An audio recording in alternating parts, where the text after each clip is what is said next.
Good afternoon, everyone. Thank you for joining us today. I'd like to call this meeting to order. Ms. Huerta, would you please call the roll? Mayor Paulette Guajardo. Present. Council members Roland Barrera. Here. Sylvia Campos. Here. Gil Hernandez. Here. Michael Hunter. Here. Jim Klein. Here. Mike Pesley. Here. Everett Roy is absent. Dan Suckley. Dan's here. Okay, he's here. Stepped out. Okay, so he'll be in just a moment. City Manager Peter Zanoni. Present. City Attorney Miles Risley. Here. Mayor and Council, a quorum of the Council and the required charter officers are present to conduct the meeting. Great. Thank you, Ms. Huerta. So today our workshop is to go over, it's basically an overview of Type AB sales tax venues to include review of enabling legislature guidelines, uses, requirements, and governance structure. So, Mr. Zanoni. Nope, there we go. Great, thank you, Mayor. Heather Holbert, our Assistant City Manager over this area, will present this afternoon, Mayor.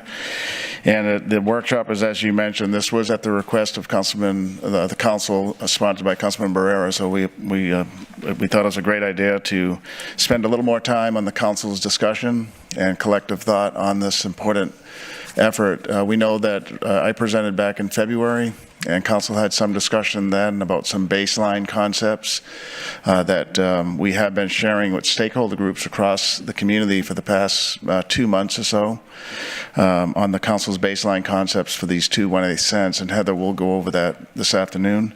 At the request of Councilman Pesley, we're also going to go over the mechanics of the Type A and Type B boards and just the whole governance and state enabling legislation that allows us to use the sales tax for these purposes. So that'll be kind of a background in today's workshop, beginning there, of what is the Type A, Type B anyway, and the boards that are appointed and what governance do they have to follow, and state rules that we have to follow in use of the sales tax. That's the first part of the presentation. And then the second part will be the baseline concepts for these two sales tax that the Council collectively agreed to. Maybe there was no vote per se, but it seemed the consensus of the Council back in February was clear on the two baseline concepts. So we'll go over those as well. Heather will share with you the consensus of what we're hearing in the community as we talk about these two baseline concepts. And then one goal for today could be any further direction from this Council on clarifying those baseline concepts would be helpful because we continue to meet with stakeholder groups, as well as beginning tonight, we'll have one of 5 community meetings talking about the sales tax proposals as well as the bond 2024. So we'll share this information where there's a collective agreement from the Council. We're sharing that with stakeholders and the community. Before I turn it over to Heather, I did want to acknowledge that we did ask Type A, B board members if they could to attend today's workshop. And we do have some of them here, Alan Wilson and Mr. LaRue as well. So we appreciate them being here. Those are 2 of your board members that sit on the AB board. So thank you for being here. We also have David Loeb, one of our community leaders, and Alyssa is here as well from the DMD. So we want to thank them for being here in attendance today. And then finally, we do have our bond counsel, Stephanie Leiby's here. She's an expert at the state law in terms of what you can do with a Type A and a Type B sales tax initiative. And so we may ask her to come up to clarify questions or comments if there's some, but we appreciate her being here as well. She's been real beneficial providing us guidance along the way. So with that, let me turn it over to Heather, who's going to go over the presentation. There is a presentation on the screen. Council has printed copies of them as well, and a booklet that we provided late last night. So I'll turn it over to you, Heather. Good afternoon, Heather Holbert, Assistant City Manager.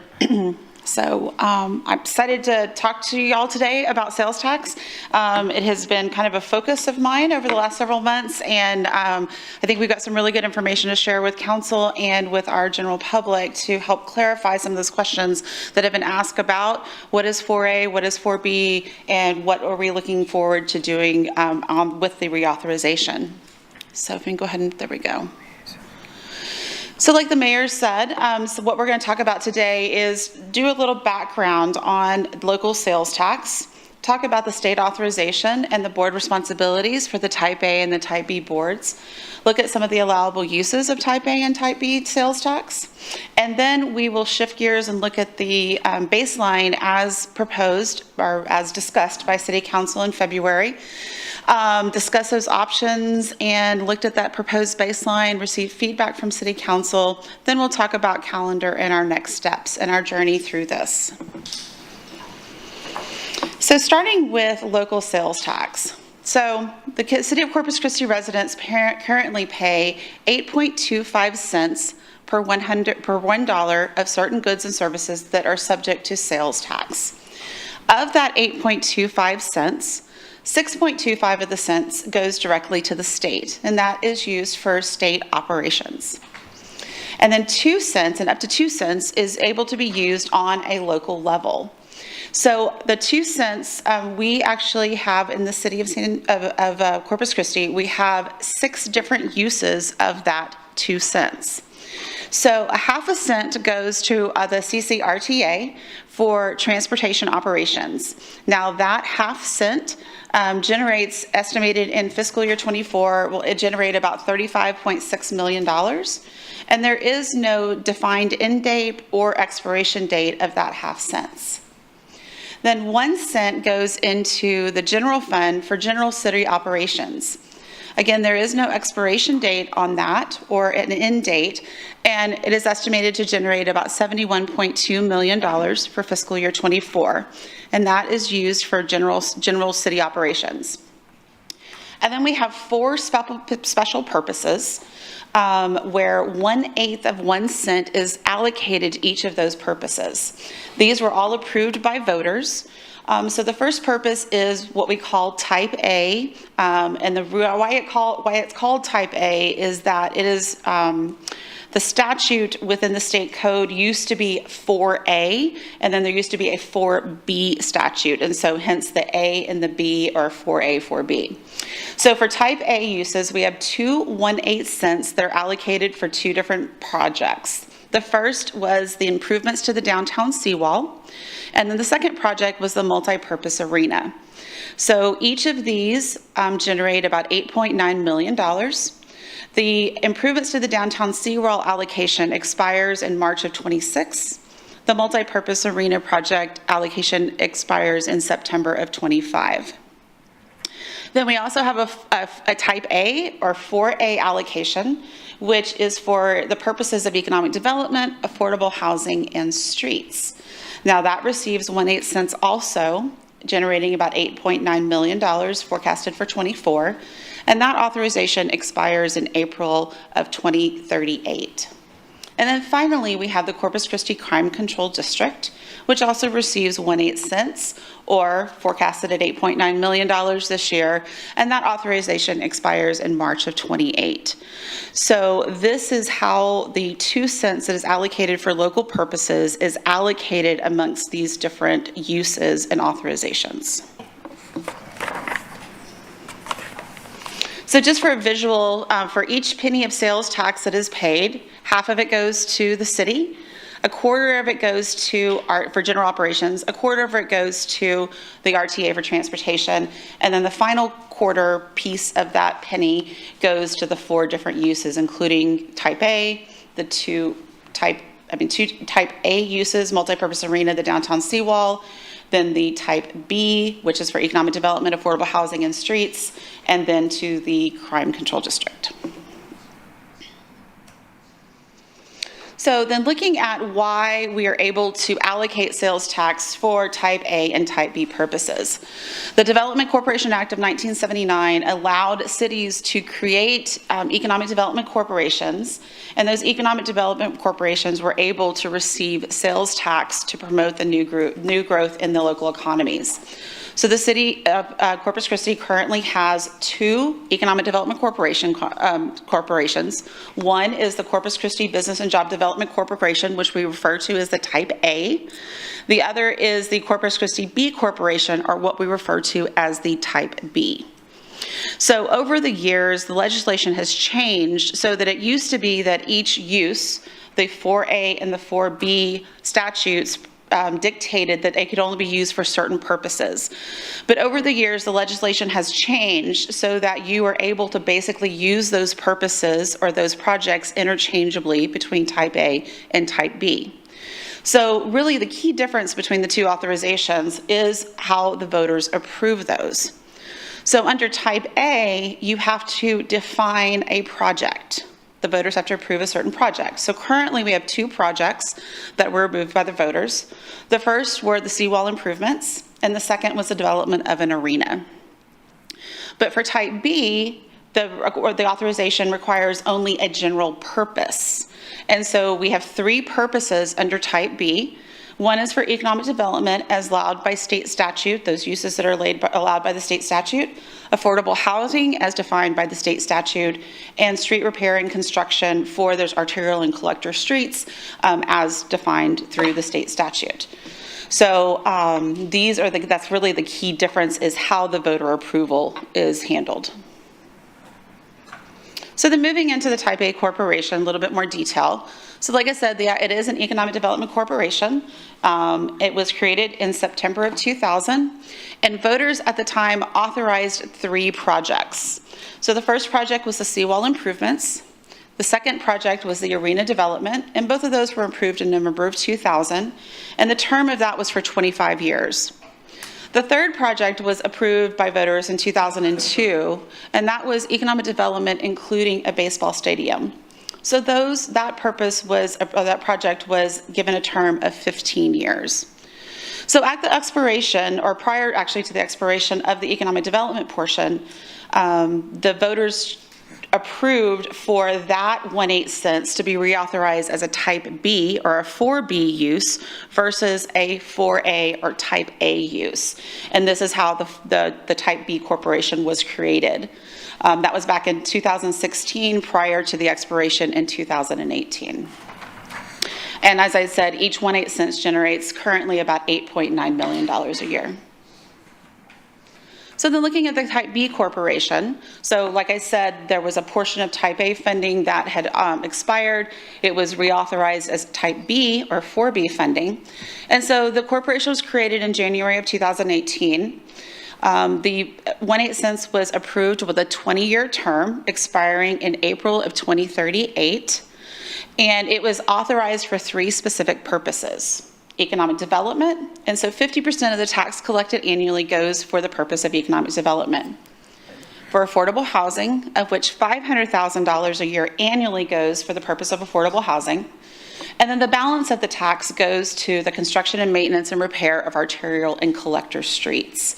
And so what happens with Type B is, because the voters don't approve specific projects, they approve specific purposes, is as each project comes forward, there's a requirement of a public hearing, and it has to be approved by the Type B board, and then ultimately in our case is approved by the city council. So on an annual basis through economic development, we fund the Small Business Development Corporation at Del Mar. We have funded programs at Del Mar. We have funded programs at TAMU CC. We have done some sports field development, things like that. So each time a project comes forward, it has to go through a public process. It has to have a public hearing. And so instead of having the voters approve it at the election, it is basically subject to public input, public approval, and ultimately if the voters choose not to move or not in favor of that project, they can move forward with a petition to stop that project or petition against that project. So, this has a little bit more latitude than a defined project that is approved within the Type A. So then moving into the board of directors. So the state statute does require that an economic development corporation has to have a board of directors appointed by the governing body of the municipality, which would be the city council. So the board of directors manage the economic development corporation. They make recommendations to city council for annual budget appropriations. They're not able to appropriate funds. They approve a Type A and Type B budget, but then that goes to city council for incorporation into the city's budget.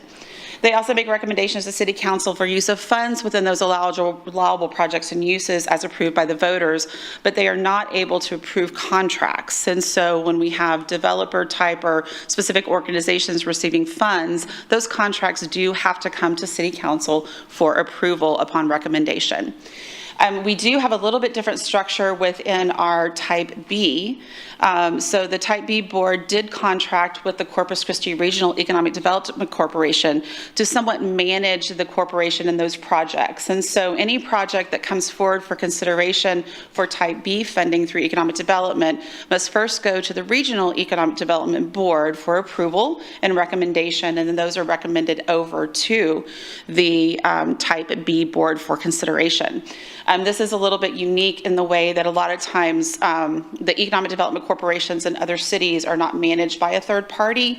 Either they have their own staff that help manage that board, or it is managed usually by city staff. Mayor? Sure. Councilman. Hold on, please. What's wrong with this? There you go.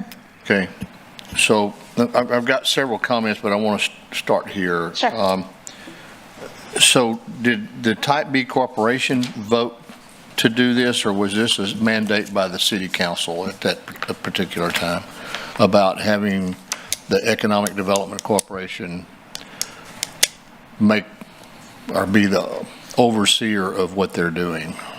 I am not sure who was the catalyst behind that. I'm not sure if it was the City Council or if it was specifically the Type B board. I'm sorry, I don't know. Okay, well, it really doesn't matter to me because I just think it's a duplication of effort. I don't understand why, if you've got a board that's going to vote on, and we just saw a perfect example of that here just recently.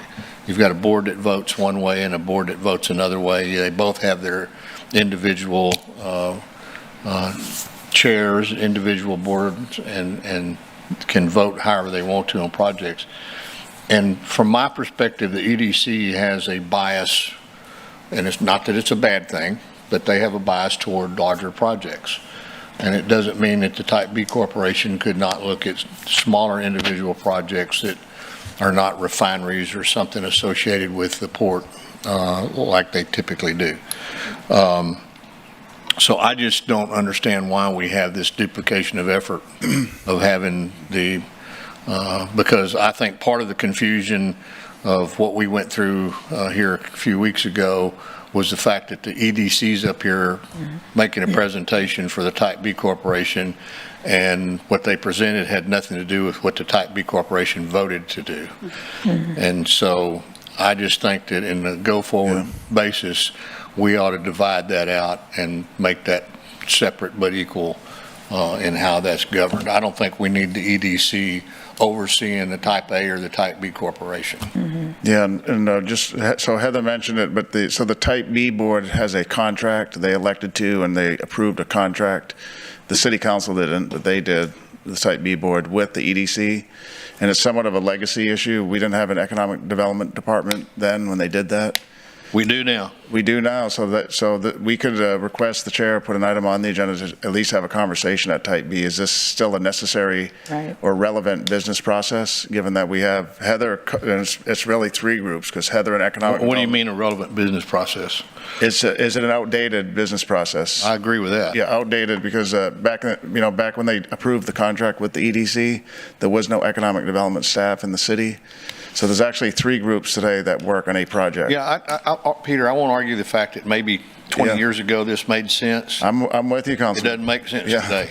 Yeah. That's what I'm saying. I'm not making myself clear in my tone or something, but so what we're going to do is we'll ask the Type B to consider a conversation and maybe an elimination of that business practice. Okay. Yeah.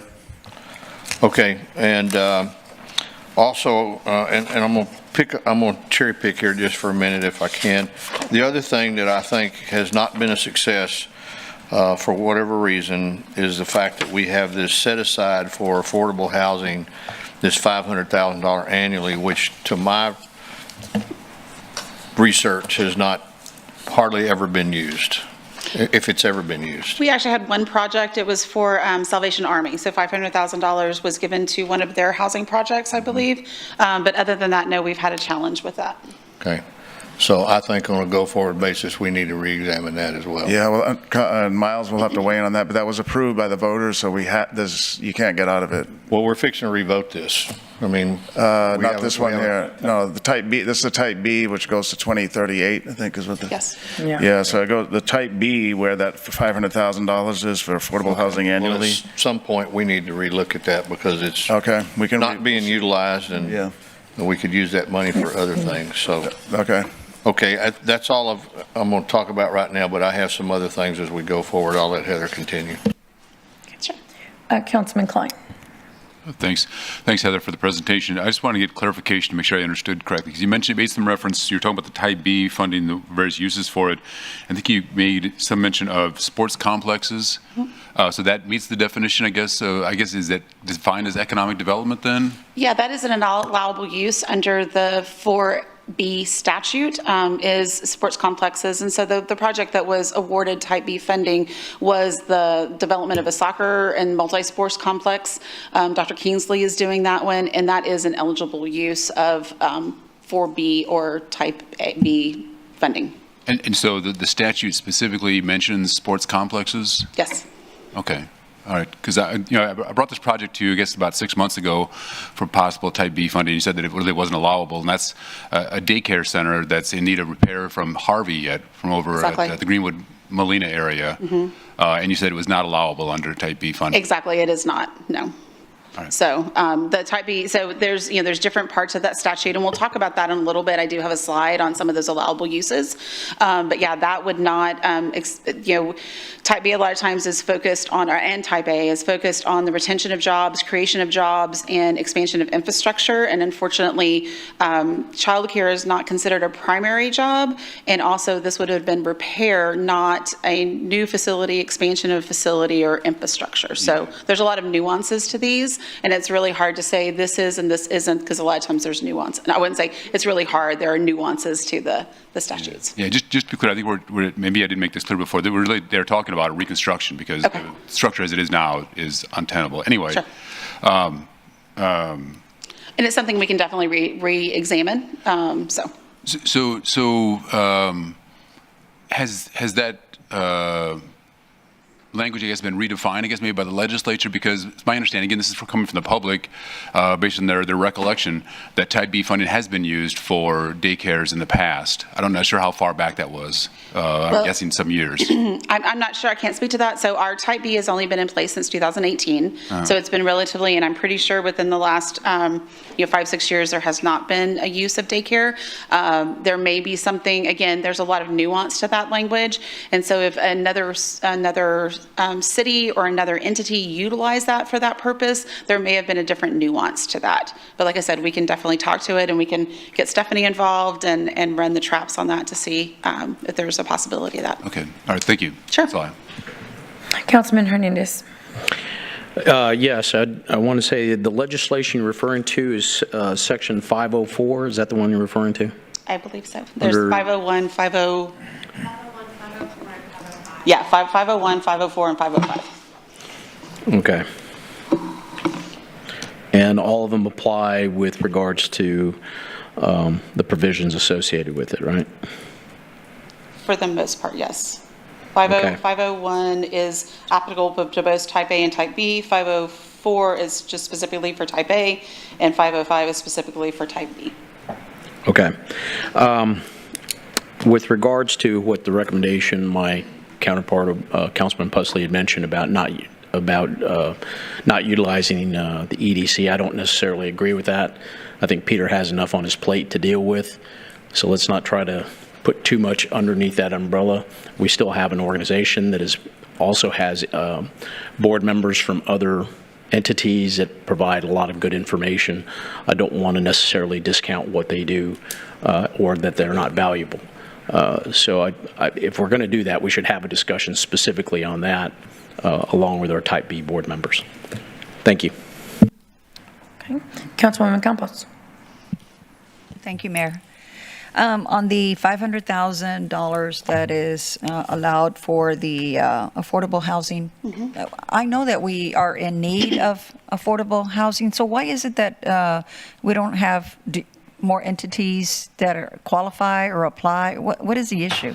So the parameters for the use of, the definition of affordable housing is very narrow for the use of these funds. And so the housing in general, like I said, there's a lot of nuances, but in general, it has to be for people who are 80% and below for AMI. So the definition of affordable, not workforce, but affordable housing. And so there is a lot of times, and we've had projects brought forward to us, but usually to make those economics work for those projects, it would need not only funding from this, but then also usually those tax credits to be able to make those costs, especially in these costs of rising construction costs, because what happens is that you're limited to the type of rent that you can charge because of the 80% AMI.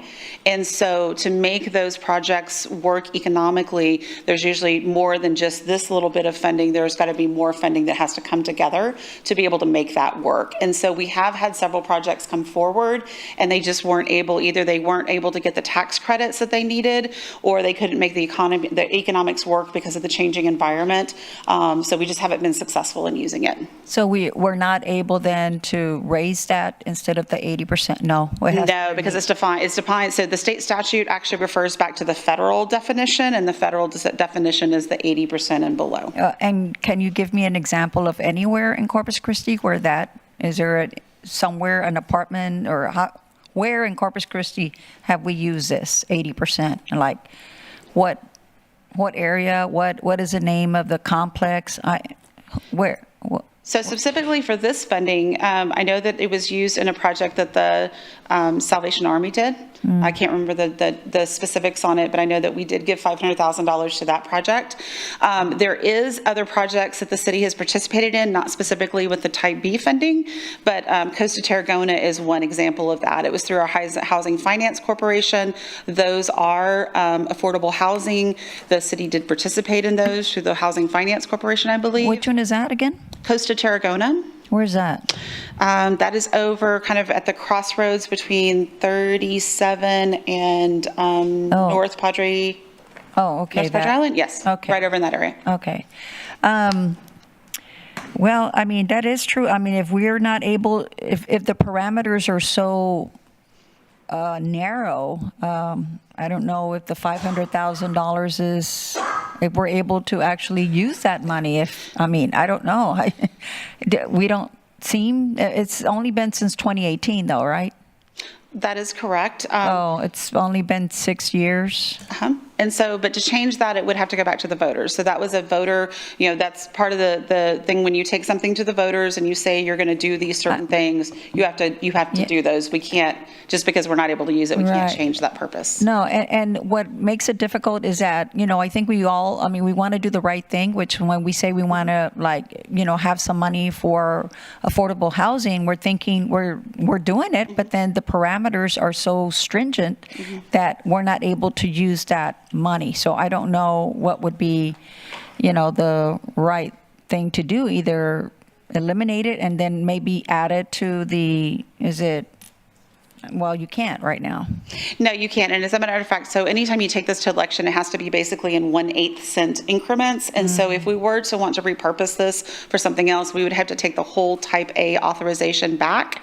And we couldn't just take the affordable housing piece. It would have to be the affordable housing, the whole 1/8 cents use of that.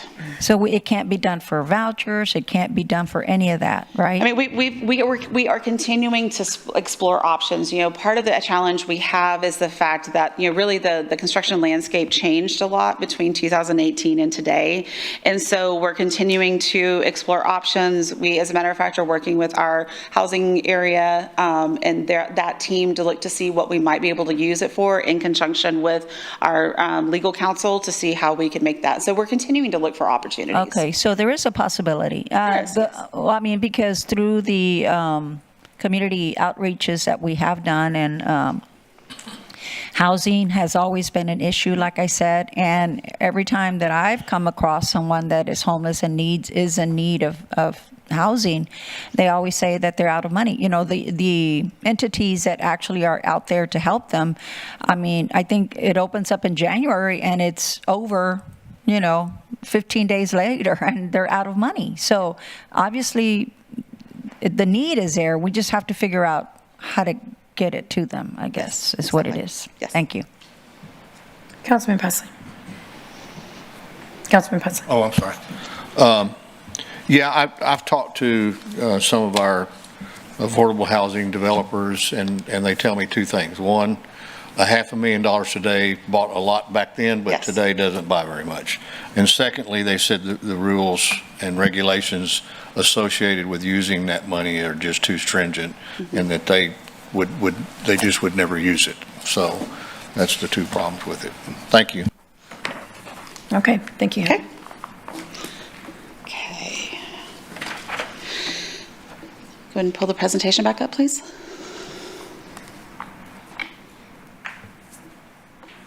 We're going to put there we go. There we go. Okay. So segueing right into those allowable uses. So looking at what these are general, like I said, there's a lot of nuances with these, but generally both type A and type B funds can be utilized for projects related to creation or retention of primary jobs, job training, infrastructure, military, so retention of military or promotion of military, water supplies, facilities and conservation programs, affordable housing, recreational or community facilities, and this is where some of the sports and entertainment complexes fall, and then business enterprises that create or retain primary jobs. So like I said, there's a lot of nuances. I have about 5 or 6 pages of detail here of what the legal determination is, but this is the summary of those allowable uses in general. So Heather, can we go into the infrastructure? Because Yes. first thing I asked was streets. Can we use this portion of this to fix our streets? So can you go And into we can, and we have. So, under the Type B authorization, we do have a portion of that goes to streets.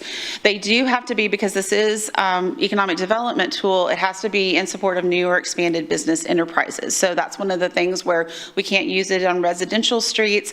These need to be primarily arterial collectors in support of business areas, whether that is existing business areas or the development of new business areas. Thank you. Right, and Mayor, can I just add, also of interest in the community is job training, and you can see that that's a second on the list here, so funds can be used. In fact, we use some of the Type B funds today in partnership with Del Mar for primary job training and job training opportunities.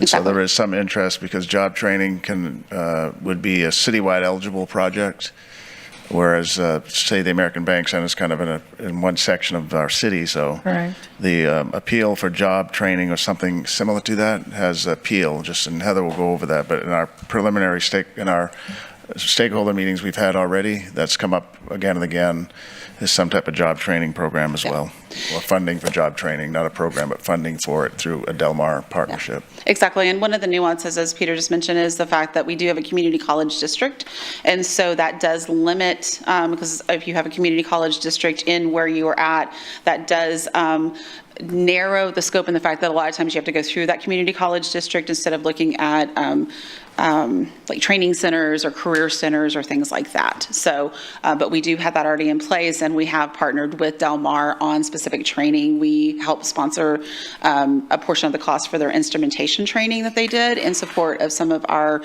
industrial partners. Okay, Councilman Pesley.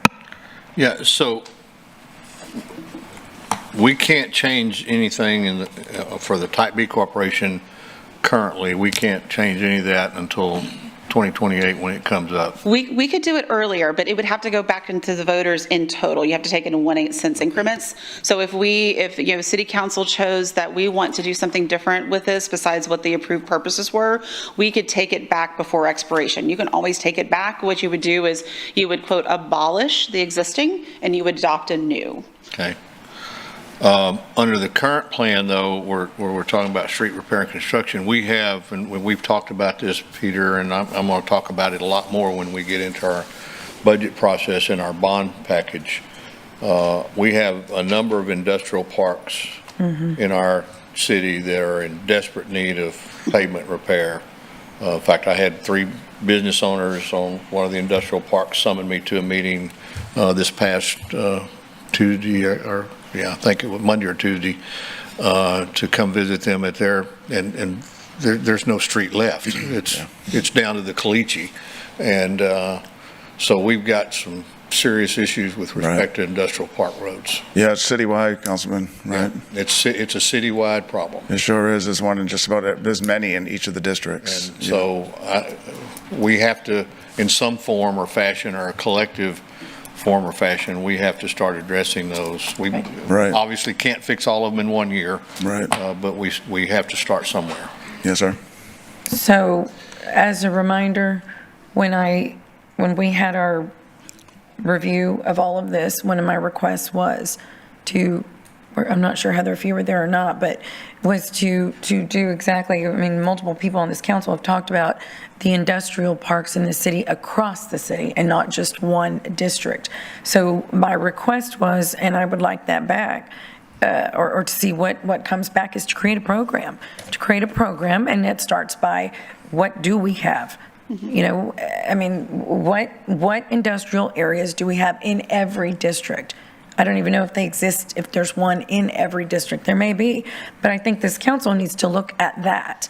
And then we need to look at that collectively to see, how do we address that, and what is the cost of each one of those, right? Per district. That's very important. And here's the point is, this here, I mean, streets is the biggest thing that I certainly hear about, fixing, of course, residential streets, but if this is an avenue to fix, this could be a major arterial and collectors initiative. And fixing streets, no matter what we call them, residential or commercial, is absolutely something that I want to, that I would like to address if we're able to, and we are. We're limited. I'd go residential all day, but we need these streets fixed. So I was hoping we could have that information. We could. So Neiman's here, our Assistant City Manager over Public Works, and he's going to talk about the work that Ernie has done on inventorying our industrial parks. Neiman? Yes, sir, that's correct. Public Works Department and the Engineering Department are fully aware that industrial parks has been named as an additional concern and priority of City Council.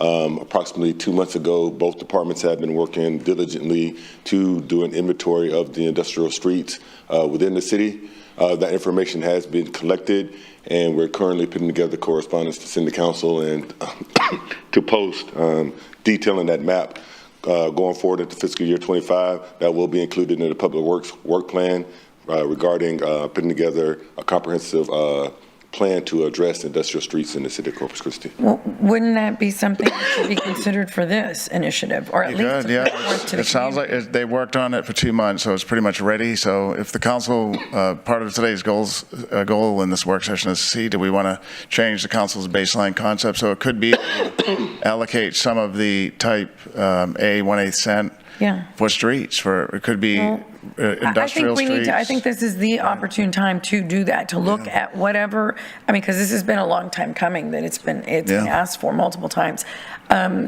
But we absolutely need to look at that right now. This is the time. We could put something on next Tuesday's City Council agenda for a preliminary briefing on this.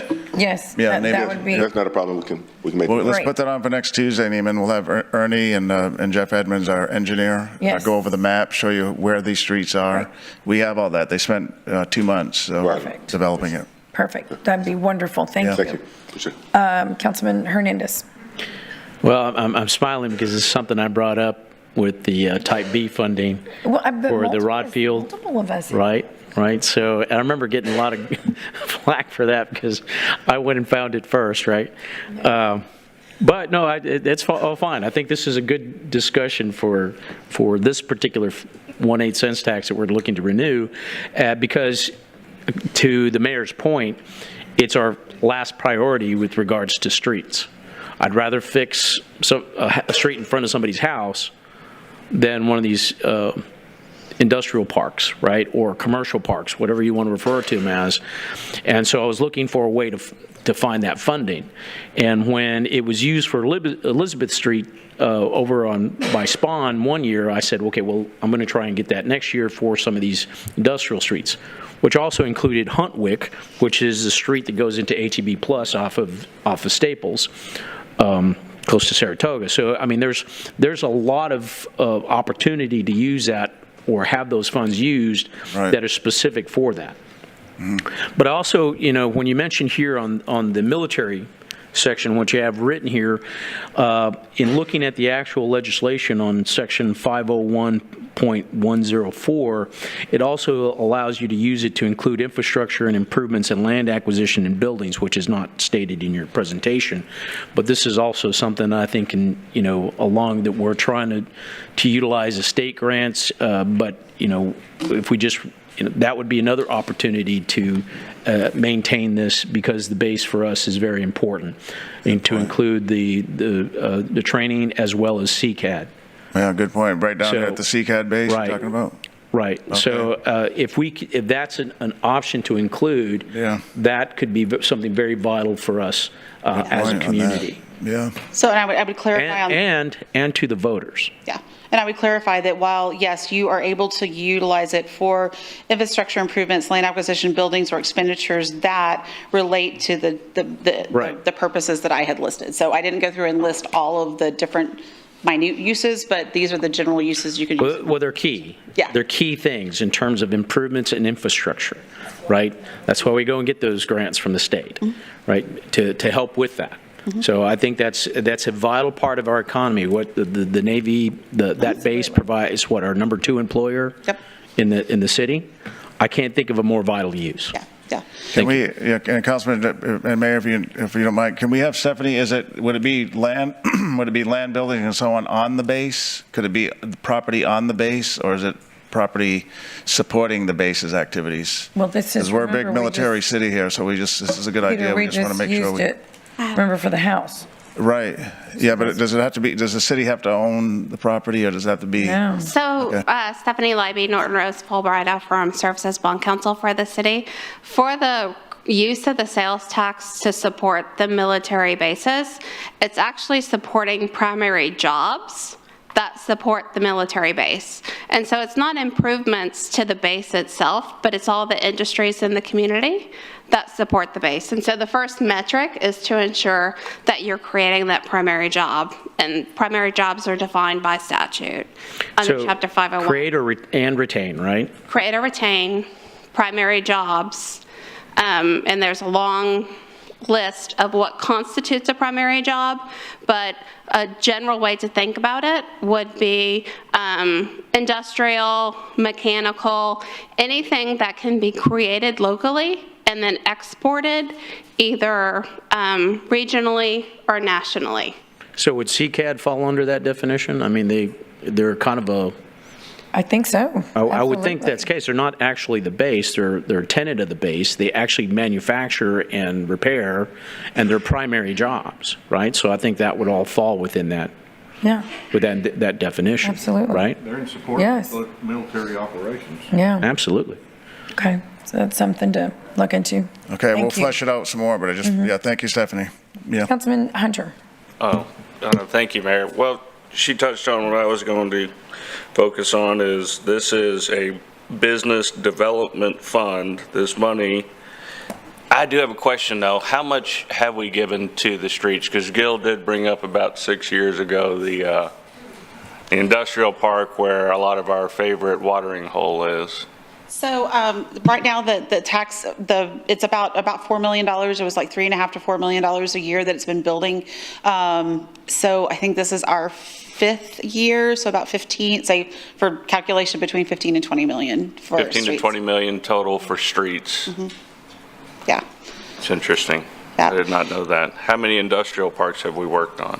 I think there's just been one industrial park It has been utilized, I know, for Ocean Drive. It was utilized for Elizabeth Street. It was utilized for the industrial park.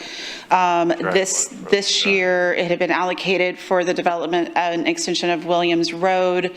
And then actually Huntwick is going to be coming back to City Council. We did allocate some money from the Williams Road project to Huntwick to get that done right now. And then we have, I think Bear Lane may be the one that's going to be coming within 25 and 26. So that's kind of our plan right now. One of the things to mention, though, is if there are a group of projects after Neiman and his staff and his team identify those projects, we could always bond on a short term to get more projects done instead of waiting to cash flow them. You know, it is creating about $4.4 million, which continues to grow on an annual basis, that is allocated to streets. And so it is something to consider if we wanted to get some bigger projects knocked out instead of waiting for it to be cash funded. Sure, and I was going to reinforce what you said earlier on our affordable housing. We do use that with the Housing Authority. Yeah. What is our official name, Heather? Housing Finance Corporation? Housing Finance Corporation, that's right. Anyways, we do use it every once in a while when it benefits us. But the truth is there aren't any affordable houses in this city because we've increased our taxes too much, so. Now you started. That's right. Trying to get the blood boiling. I do have a concern. So we've brought up suggestions up here, and y'all act on suggestions, which we do appreciate you. As staff members, you act on what we ask you to do. So one of the suggestions I am against, I'm sorry, Councilman Pusley, and I do think that he has very good intentions with it, but delegating people to these boards gives us the opportunity to put people with professional backgrounds that, for example, the EDC, a lot of people who are elected, maybe not Councilman Pusley, maybe not Councilman Suckley or Councilman Roy, who's not here, who have backgrounds in this, you know, they won't know the first thing to do to bring in new business to the city. But we may be lucky enough to have elected officials that do.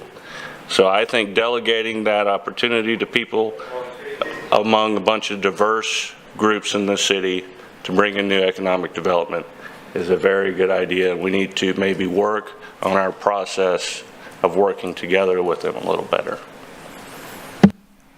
Okay. Thank you, Heather. Go ahead. Sure. Okay. Bring the presentation back up. Are we on page 10? Is that correct? Yes. Yeah, we're about to go. Yeah, but Councilman, go ahead. Okay. All right, so I want to go back and make sure we don't get off track here, because I've said from the beginning, and I'm going to continue to say, when we get ready to go back out to voters, this better be really simple or I'm not going to support it, okay? So when we're talking about streets in our industrial park areas, my reference to that was this street repair and construction that's in the Type B Corporation. Okay. Those monies. So we have a tool, if I understand it right, where we could use that now. Yes. Yes. And whatever amount of money's there, we can figure out what that is, or if we want to use that to go out for bonded indebtedness to address only industrial parks, is fine. But I'm not in favor of including that in what we redraft for Type A Corporation. Okay. That needs to be narrowly defined of what we're going to do with that. Okay. That's why we got our hat handed to us the last time. So, and secondly, I want to make myself clear. I'm not saying that the EDC that there's anything wrong with that and what they do and how they do and who's appointed or any of that. I'm just saying that if we're going to have a board that has voting power and authority to go make a decision on behalf of whatever size business it is, they ought to have that authority without the override of anybody except the city council. And I just don't see any functional reason why we need to have the EDC approve their projects before they come to this council. And just for clarification, you mean in relation to the Type B board? That's correct. Okay. To the Type B board only. Thank you. That makes Okay. more sense. So I appreciate it. Okay. Yeah. Okay. Yeah, I don't think the intention was to No. do away with the services that the regional EDC No, provides. not at all. Exactly. They This do would a just good be- job, and I'm Yeah. glad we have them. Yes, And- yes. And I was one of the ones that, on the county commissioners court, the county, believe it or not, when I got there, was not a member of the EDC because Judge Neal refused to kick in the $50,000 that was required for the membership. Yeah.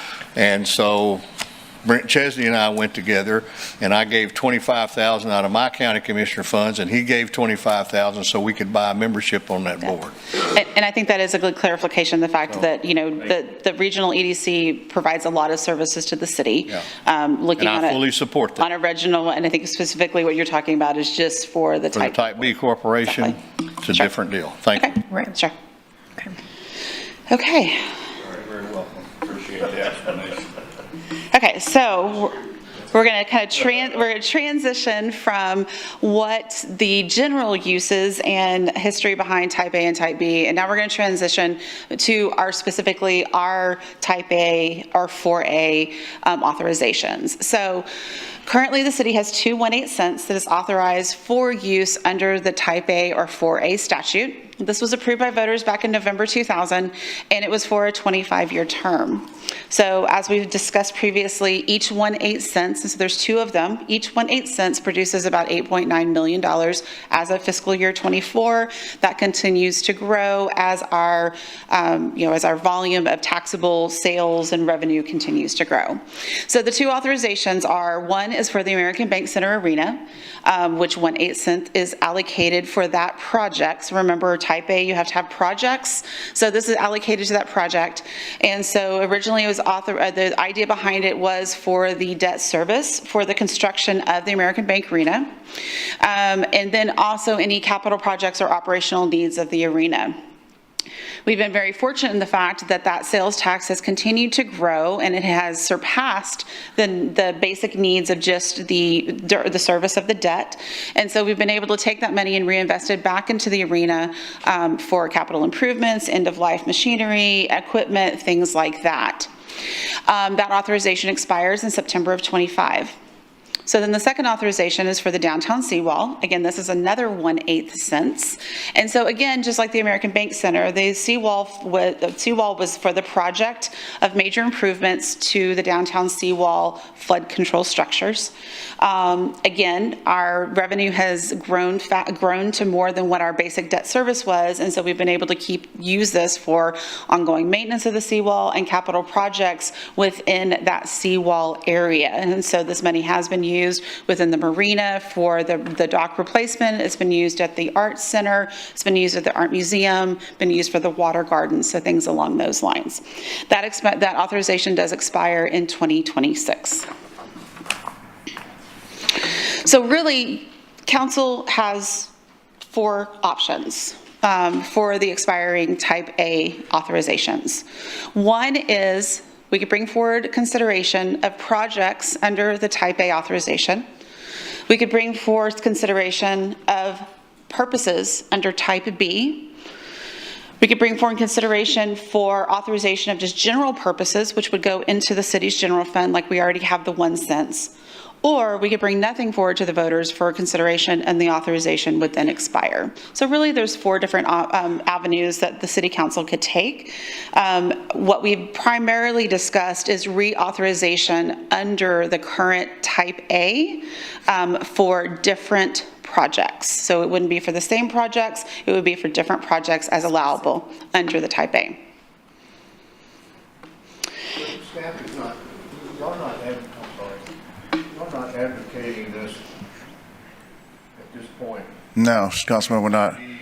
Voters at this point, right? No, we're sharing the council's baseline concept. That's it, under the Type A. Under Type A. Yeah. Yeah. But you're not advocating if we go back to the voters at this point to reauthorize what we do with Type B money? No, we're not. In fact, our recommendation would be to leave it alone, the Type B. Yeah.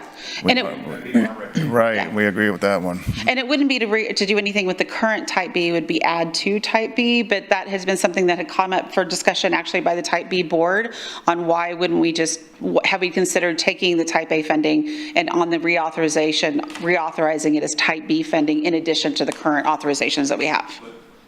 The board currently has at least some authority. Turn your, well, that way they can hear you.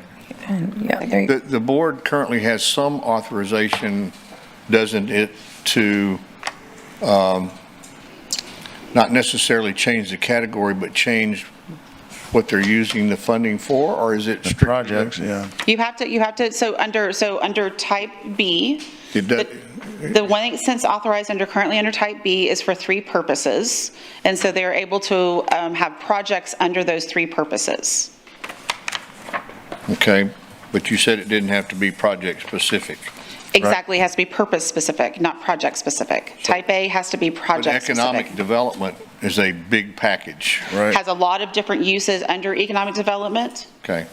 And so we're not saying that So if they we're, adjudge that something fits their definition of economic development, or and is allowable under the statute. They're allowable under the statute, then they could do that. Yes, Okay.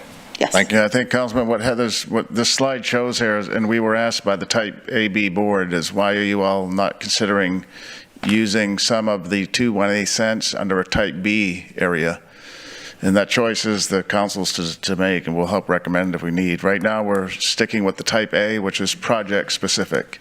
We're Right. saying these very specific projects is what we would put out to the voters.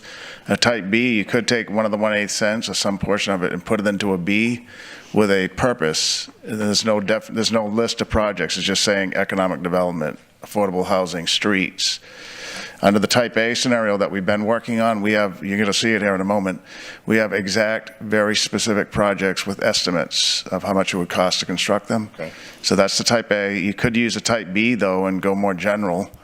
But we, right now, would recommend the A to be Yeah. more specific with the voter. And I think based on, Yeah. this last time, what was called absolutely. for is clarity, and, we talked about this, A is going to give you the specificity, the clarity, Right. the exact list of projects. clean cut, yeah. Yeah, Yeah. yeah. Can we do, But you could switch some of the current, we have 2 1/8 cents available right now for reauthorization. You could move them from an A program to a B program, one or both, or some portion of the two. So you're talking about changing A to where it would look more like the Type B corporate? Right, and the council could do that for the voter consideration. We don't recommend it because it's more general, and it's uncertain to the voter. The open checkbook scenario comes into play, so we're saying let's stick with the A, be very specific and deliberate about exactly what projects. I agree with that. Yes, He's sir. just saying we have the option to move those monies around, but of course, Yeah. being very specific, I think, is best. Yeah. Okay. Yeah, these, like I said, this is just the options. We've been primarily focused on reauthorizing the 2 1/8 cents as a type A, but you do have the option to reauthorize one or both as additional type B. Okay. Okay. All right. I agree with that. Councilman Hunter. So I guess I don't understand, if the voters voted on it, how are we able to change it? No, we're not. This would just be adding. So remember, we've got, Still don't understand. so we have 3 1/8 cents. One is already authorized for B. But you have voter consideration of type B purposes. Yes, the 2 1/8 cents that we're reauthorizing that are currently under type A, we could take something to the voters to consider doing the reauthorization under type B instead of under type A. Any one of these 3 under Type. So the voters would still have to Yeah. approve it So- because they're expiring. Yeah, I get what you're saying. Okay. But, then why is it up here on the list? What do you If mean? we're not going to do that, and we can't do it without taking the opportunity, changing it back to them, then why is it even up here? Y'all just said a second ago that we're not doing type B and we don't recommend it, so why is it up here? Because when you give this to us at 5:30 PM the night before, and we read this, what do you think's going on in our head? Well, I had asked for a general discussion of both of them so I could better understand the difference between the two. Okay. This is something I wish, Hold on. Go ahead. this is something, Councilman, I wish they would have included in the orientation for new council members when I came here 4 years ago. This is very complicated. It's very complicated. I would agree with that. And so I've struggled here trying to understand how the two work together and don't work together. And this latest example that we had was a perfect reason why. We had the EDC director standing up here giving us information that was voted on by a board that didn't really have to go through his permission. Right, yeah. And so, We're just sharing information. This is an educational Yeah, session, so to speak. and I had- Request a puzzle. Councilman, I had asked for them Yeah. to do that. I got you, but, I mean, the title is authorization.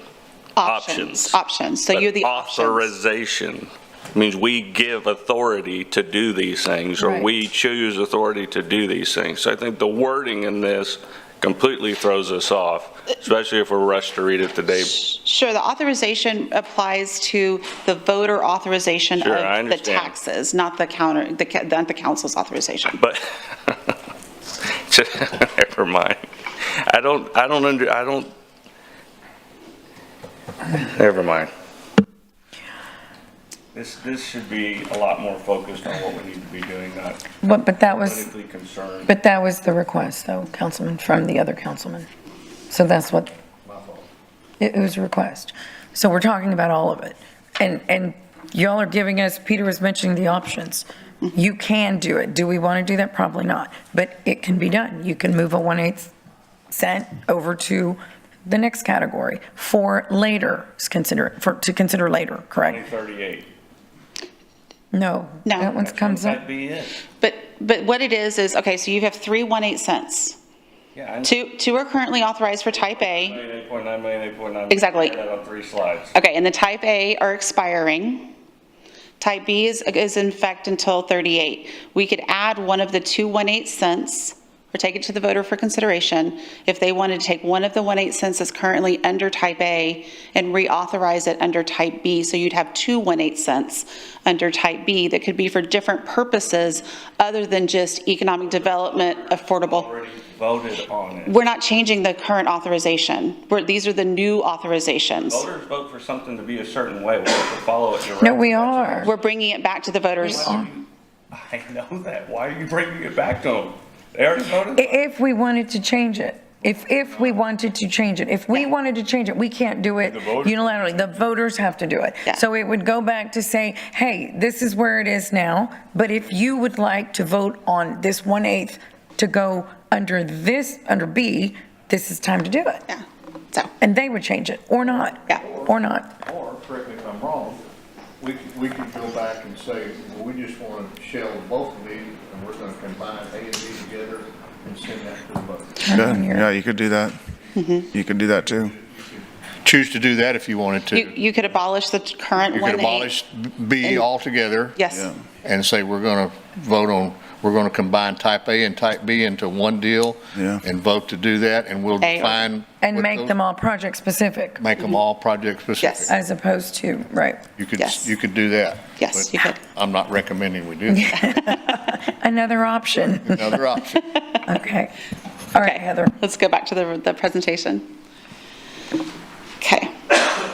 So one of the things that we heard coming out of the November election was that the voters were not comfortable with consideration of a undefined term or not having a set expiration date. And so the proposal that was discussed with City Council was a 25-year term. And so that would allow for the development of, if we wanted to go out for bonds, we could do that for some of the bigger projects. That would give us time to develop the specifics for those projects and then still have a 20-year term. But we could consider different terms. And so this is just an example of the potential or estimated revenue that would be produced during those different terms. So under a 10-year term, we could expect an estimated 95 million be generated. Under a 15-year term, 146 million, a 20-year term, a 200 million, and a 25-year term, 256 million. So this is what an estimation of what each 1/8 cents could produce. Now, this is forecasted with a conservative assumption of a 1% increase in revenue per year, and this is not adjusted for interest or time value of money. This is just a straight cash flow estimation. And Heather, if I can, so right now, the last time we talked to council about this, we said both of the 1/8 cents would be for we would recommend a 25-year term. Some of our feedback, though, from the Republican chair in particular, I met with him recently, of the Republican Party, was do something shorter term, like a 10-year, 15-year term. And so the point for me bringing this up is you could have two different terms. You could have one of the 1/8 cents, say for stormwater or flood control, for a longer term, because it's some expensive projects we'll show you in a moment. And then you could have the other 1/8 cent for a shorter term, like a 10 or 15-year. So you can mix match the terms for the two 1/8 cents. The longer term gives us more ability to do big projects. The shorter term lets you narrow scope and get it done and come back in 10 years and give a new council, new set of voters, a new project to consider. So there's merit in both. We're not set in stone on the 25-year term based on the feedback, and that's why we're out there getting feedback. There's other options we could consider, like a shorter term, a 10-year or a 15-year. In Heather's earlier part of the presentation, the Whataburger Field was a 15-year term, so we do have instances in these programs of having shorter terms, 15 years to be exact. And to the city manager's point, if you, the two 1/8 cents don't have to be authorized for the same term. You could do one for a shorter term, one for a longer term, just like we did within the original Type A funding. So. Councilman Suckley. Thanks, Mayor. Have you vetted these with Victor at all? Has he given any feedback about bond lengths or anything like that? If we were to, let's say, back it down to 20 and propose 20, obviously by the time we put a project plan together and mobilized and did it, we'd be down to whatever, 18 years. So I just didn't know if there was any. You can issue, traditionally 20-year bonds are what is issued, but within those 20 years, you've got bonds ranging from 1 to 20 years. And so you can do shorter term bonds. So that is it's not something that's uncommon. Normally we focus on 20-year, but you can do them for shorter terms. Yeah, I just didn't know if Victor would give us any feedback, especially with the rates and rate differences. No, I really haven't. I hadn't discussed it with him. No. All right. Thank you. Sure. Councilman Pesley. So when the state voted to allow us to match funds, it was with the Type A funds, or can we match it with both Type A and B? But I'm not sure what your question is. Well, matching, can you explain the match, Councilman? Well, they gave us access to the SHOT funds. Oh, okay, yeah, you're talking about the project PFC? finance zone? Yeah. Heather has a slide on that if you indulge us and wait to that one. Okay. Yeah. So the PFC doesn't specify what, the PFC, we would have to pledge a portion of our hotel occupancy tax, not necessarily Type A or Type B funds. It's just strictly the hotel motel tax. I think so. I'm trying to remember. The PFC. I'm sorry, I didn't bring all the specifics with me on that. I have the higher level information on it. We'll get Stephanie caught up, but there's a slide, so we'll get. We can swing back around with that. But yeah, I can't remember exactly, but I think we have to put a portion of our hotel occupancy tax within that too. Okay, well, I'll wait till you get the slide, and then I'll tell you where my thinking's going on that. Okay. Okay. Okay, so moving into what the baseline. So for the 1/8 cents that's currently authorized for the arena, the proposal would be to reauthorize it or authorize it for its use within the whole American Bank Center. So not just the arena, but also including the Convention Center and the Selena Auditorium and those supporting, the supporting facilities. In addition, add other city-owned facilities within the C District, including the 3 museums, the Harbor Playhouse, and the Water Garden. So this would allow investment in those facilities, not only the American Bank Center, but those other city-owned facilities within the C District.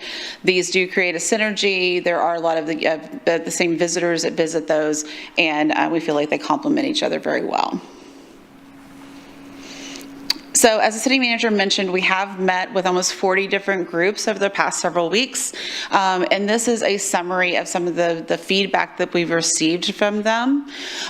We've heard several times to make sure that they would ask that we would include the ability to use the money for expansion, not only just capital improvements to the existing facilities, continue the use of sales tax for funding versus using property taxes to support the facilities, narrow the scope of the facilities, continue using and funding for co-promotion of events to attract quality shows and support local sports teams. That's one thing that the Type A has been used for on the arena side, is to be able to help with the marketing and co-promotion of shows and events. Consider use of the downtown TERS instead of using the sales tax, allow use to purchase additional land around American Bank Center, add additional square footage needed in the exhibit halls, meeting rooms, and full service rooms to support conventions.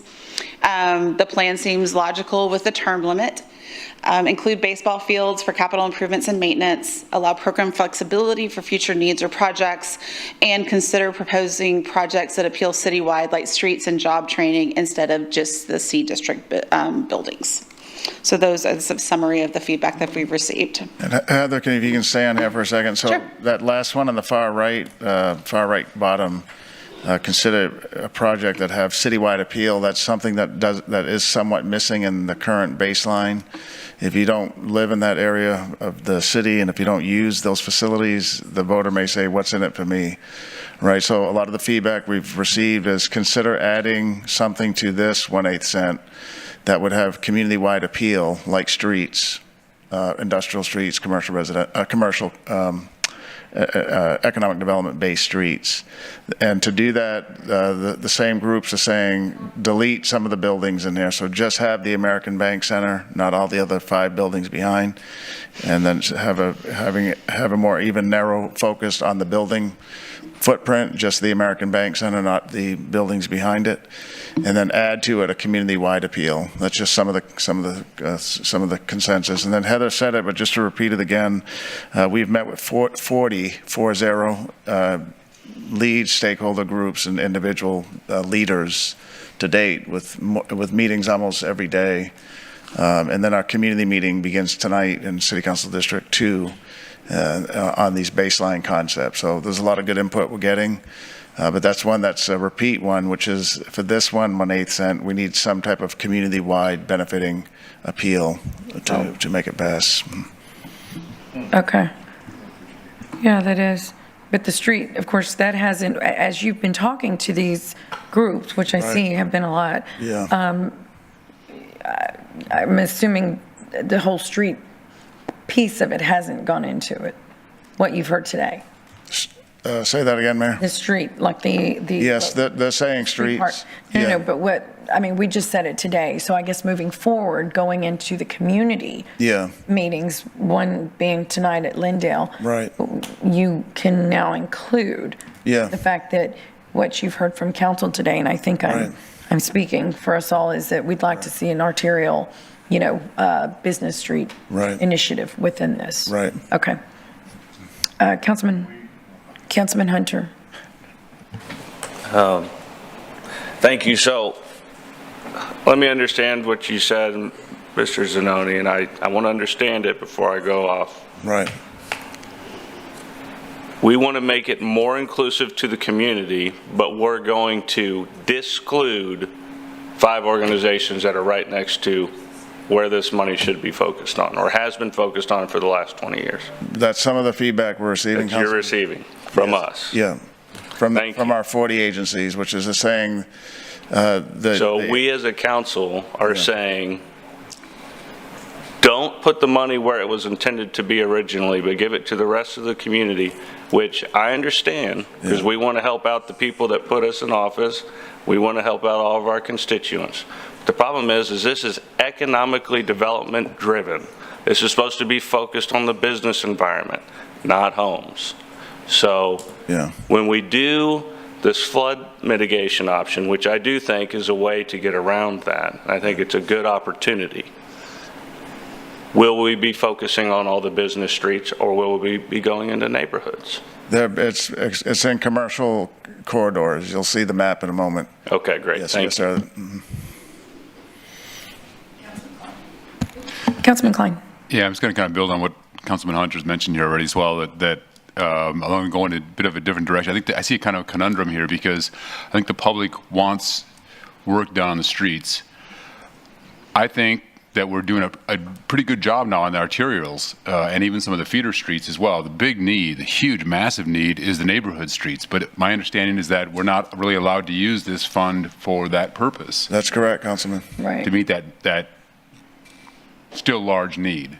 That's correct, Councilman. Yes, sir. Yeah, so I think that's a conundrum I see there, because I think when we have these input sessions, we need to kind of make sure that the public is aware of that if we're talking about streets, we're not talking about your neighborhood streets, we're really talking about some of these feeder lines or trunk lines. Right. Right, we're going to make that clear. In fact, one of our slides, if you will, for the community meeting is what is not eligible. Yeah. So we're going to say these are not eligible uses, not because of us, but because of the state enabling legislation. Right. So things like, homeless shelters, daycares, residential streets, and we'll make sure they know it's not us, it's not the city council saying that, it's the state and their enabling legislation. Mm-hmm. Yes, sir. So let me just put this bug in your ear, to your and staff as well, to see if you can find a way to define neighborhood streets as economic development. Because that's one of the greatest needs we've got here in the city right now. And if you want to use delivery trucks as a definition, because of the growth of home deliveries now, more than what we've seen in the last 10, 20, 50 years, that might be a measure of doing that. That's one way to draw the public in, because the public has a clear demand here to see if we can define it that way based on the state statute. Okay, we're going to have Stephanie Leiby give us some information here. Stephanie. So, Councilmember Klein, when you go through the history of the AB statute, the taxes themselves are really intended to be for economic development. So that's why we have that definition of primary job. If you go to legislative history prior to primary jobs, it was much more loose or general as to how those revenues were being used. And the legislature actually narrowed the scope because they didn't want the sales tax to be used for what they viewed as services that were provided within the general scope of what the city should be providing to the residents. And so as it relates to certain infrastructure, whether it's the drainage, stormwater, utilities, or streets, it is for those utility services or that infrastructure that promotes or expands new business development. So it's very difficult to have that apply to residential basis, which is why we always recommend that you stay along commercial corridors. Right. Yeah, and I understand that it has to be, it cannot be used for purposes that could be provided for from general funds. But again, I mean, Ernie De La Garza is telling us that it's going to be 12 years now, conservatively, to get all the streets repaired in the city, the residential streets repaired in the city, so that realistically, unless you're looking 12 years out, the residential street repairs are not being met by the city general fund. One of the things that you all can consider is that historically, what portion of your street GO bonds have been dedicated to what would other qualify as commercial streets under the sales tax authorization, so that that sales tax authority could be used for commercial industrial streets, and then you would free up GO bond proceeds that could then be utilized for your residential streets. Right. Great, thank you. Not $30 million for one street. Yeah, no, I think there's, thank you for explaining that. And I think the biggest piece here, Councilman, is we have to educate. We do, because if you just say the word streets, you just automatically think residential. And in this case, it isn't. We have to abide by these very strict guidelines. And it's a win to fix a street, because then we don't have to utilize monies that we would for that particular corridor. I mean, we had this conversation with Bear Lane. Do we really not put that in a bond when you have a revenue stream over here that specifically covers an industrial or a commercial corridor? So now those funds can go towards, residential streets or what have you. Councilman Pussley. Councilman Pusley. Yeah, I forgot what I was going to ask. Okay, so to fulfill this citywide appeal, could we include regional parks? I think so, right? I mean, that was something Would that the it is an allowable use. It's considered a quality of life in support of that economic development. And so that was something that we had proposed on the prior election, is the inclusion of regional parks. And specifically define what those regional parks are. Right, Yes. yeah, that's what we did in the prior one. I think it was 6, like Levante, Cole. Yeah. I mean, other than that, I don't know how you do it, because you can make a really good case for the ABC Center complex is something that serves the whole city. I mean, how many events do we have a year at the ABC Center where half the people in the city from all over go to those events? I mean, Well, right now, the rodeo, I mean, the people going to rodeo, the carnival, the Heart Ball, the coronation. I mean, how many people were at that coronation event? I mean, those are big deals that serve people throughout the city. So I think there's a case to be made for that. But if you wanted to do something on here that specifically would give people a warm fuzzy about, okay, this really is going to be used for something that'll help my district, and maybe regional parks might be a way to do it. Yeah. And I'm just throwing that out there. Yeah, that's what Sure. this is. Yeah. And to your point, I think that when we looked at the analysis of the use of the American Bank Center as a whole, between 60 and 70% of the users were Well, you local. look at, Heritage Park, the ABC Center, the arena. I mean, those we host events there that people all across the city attend. Yeah. And so, but I will tell you and I'm going to say this again, that I've said 150 times in the last 4 years, we don't do a good job of selling that. We don't tell people about that. And we do a lot of good things here, and we just don't tell people about it. Thank you. Thank you, Councilman. Councilman Barrera. Thank you, Mayor. I was going to add in, but thank you so much for commenting that number one, if we do decide to use this for collector streets or something of that nature, then that's going to free up general fund money to be able to work on residential streets. Now, but I just want to. This is for the purposes of economic development, and we could. It's just I don't know what I heard the other day. You can engineer anything, pretty much anything, any way you want to somehow fit it into that. I think we kind of did that when it came to using seawall funds for the water garden, which I supported. And I just, and then, I agree with Councilman Pusley. We went through this process in the last one. There's graduations at the American Bank Center. What is it? There's an American Bank Center, and I said this before, and I said this several times, sitting across from my buddy that's sitting out there in the corner with the glasses on, looking at his phone. What is it that we had some very spirited discussions, but that there's a large portion of individual that not every asset that we have is supposed to make money.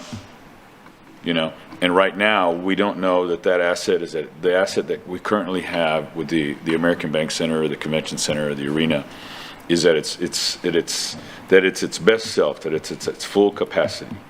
We know that it's not up to the standard that it needs to be.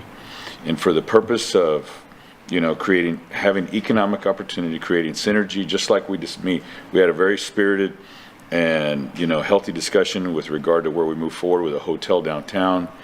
There was arguments about it was a divided council, but the idea was to create synergy for the community.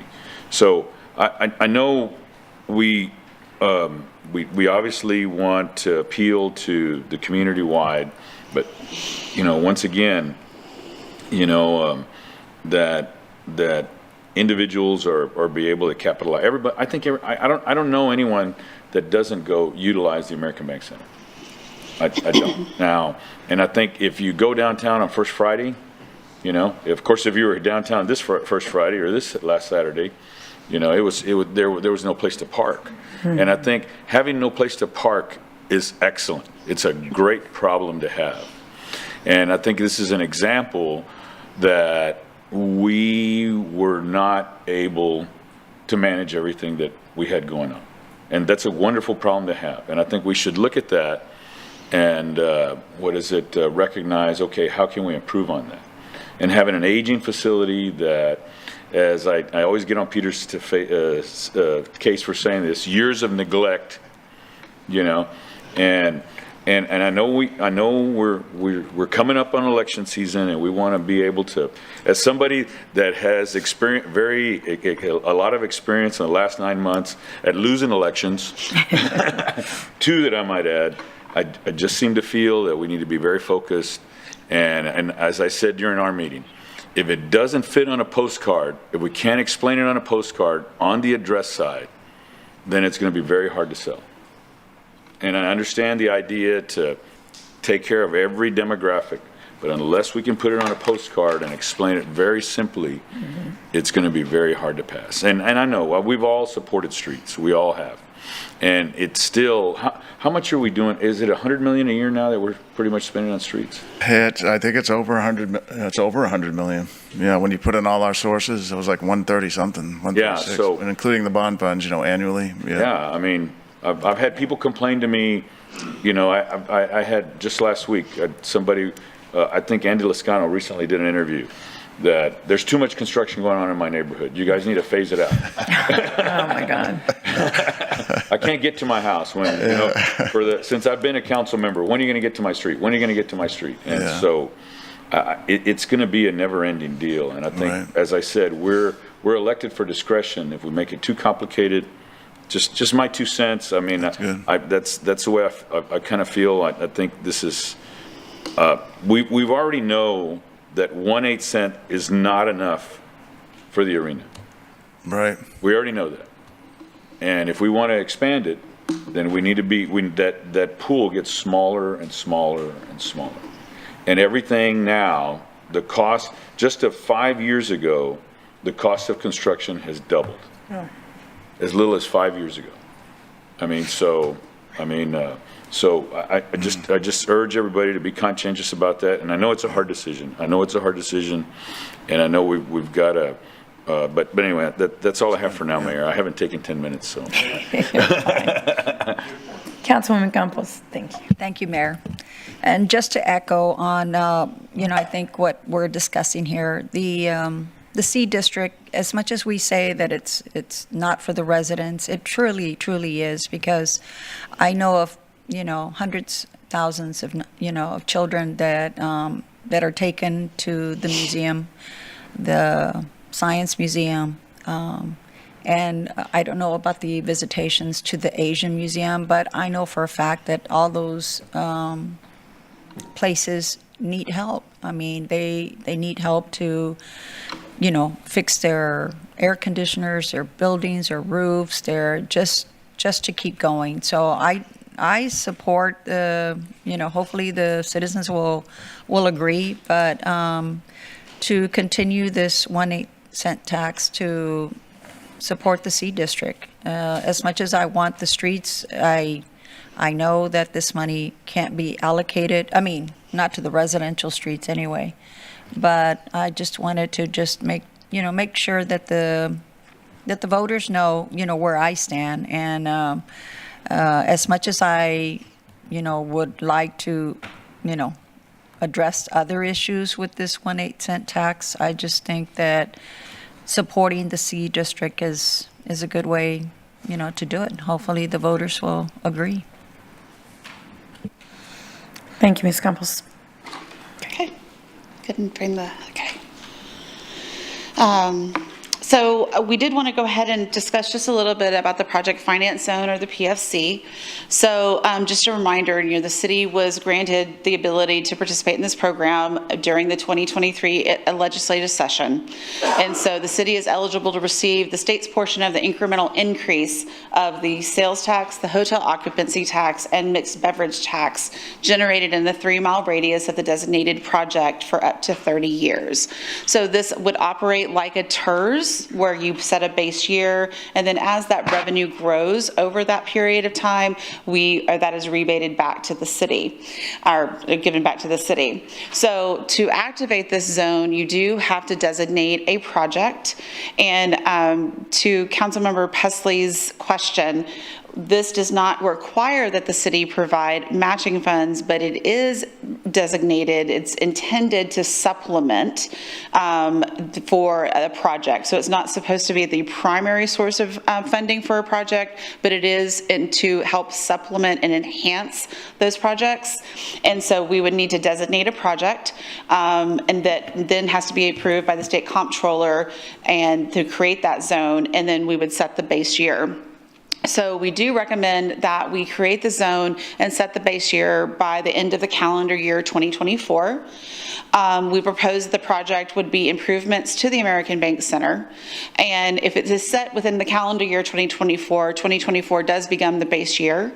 And then we would be able to receive that revenue as it is generated above the base year. We are going to be working to go back and recalculate those projections on what this could generate over a 30-year period. When we ran our last calculations, it was with the assumption of the expanded American Bank Center, the different hotels that we were planning or hoping to plan within the downtown area within the project plan. And so we will be going back and recalculating what we could expect to receive based off of our current growth patterns. Councilman Pesley? So that leads into my question. When we define what we want to do with the type A contract that we're going to ask the voters to approve, and I'm just throwing this out as a general, would we be better, we've been talking about defining the buildings down there as what we're going to spend the money on. Would we be better defining it as whatever economic development is within that zone? Well, the zone is going to be a 3-mile radius, and so that would be very large. I don't think that we could get because we have to designate what that project is, and so it has to be a specific project. So the project that we would propose would be the improvements to the American Bank Center. We couldn't necessarily put it. But you could say specific projects to be located within this zone. It has to be one. One project? To be one project, yes. The councilman's talking about the ballot. You're talking about the ballot language, Councilman? Yeah. Yeah, he's talking about the designation of the. Oh, within for the voters for type A. Right. Yeah, Pesley's talking about the ballot. Yes. Yeah. So the PFC has to be specifically one project. It has to be a Right, but what about the ballot language, though? He's saying, instead of saying the American Bank Center, could you say the C district? Yeah. Yes, you could. Yeah. You could say all built. City-owned facilities within the C district. And I think that gives us more flexibility to do projects within the C district than just defining it to specific buildings. Yeah. Yeah, you could do sidewalk, road improvements. Exactly. Landscaping. Right. That whole zone, so to speak. Yeah. We could. There's probably a boundary line that's defined on the C district. Yes. But basically, we've captured it all right now with the buildings only. But if you want to capture all the geography to include some of the seawall amenities. Right. Walkway amenities, I think it just gives us more flexibility, but yet it is specific to that area. Right, like the barge dock that a lot of people use to fish off of, and so that's not right now. That's not in the scope. No, and as you well know, Bill Durrell with Durrell Properties has brought that to our attention. I'm meeting with him tomorrow, in fact, or Friday. He has a new plan down there. I think there's real value in us maybe looking at that. That's a good point.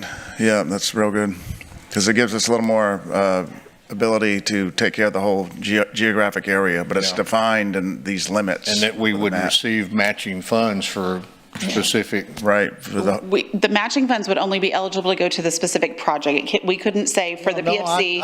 Heather, you're mixing me up. Sorry. Okay, let me finish. When we define a project, after we get it passed by the voters and we go in and we define a project we want to do, then we could receive those matching funds, correct? If it is approved by the state comptroller, yes. Yeah, I know. Yeah. Right, the answer is yes, and it would be most likely for the American Bank Center Been complex. hanging out with lawyers too much, Heather.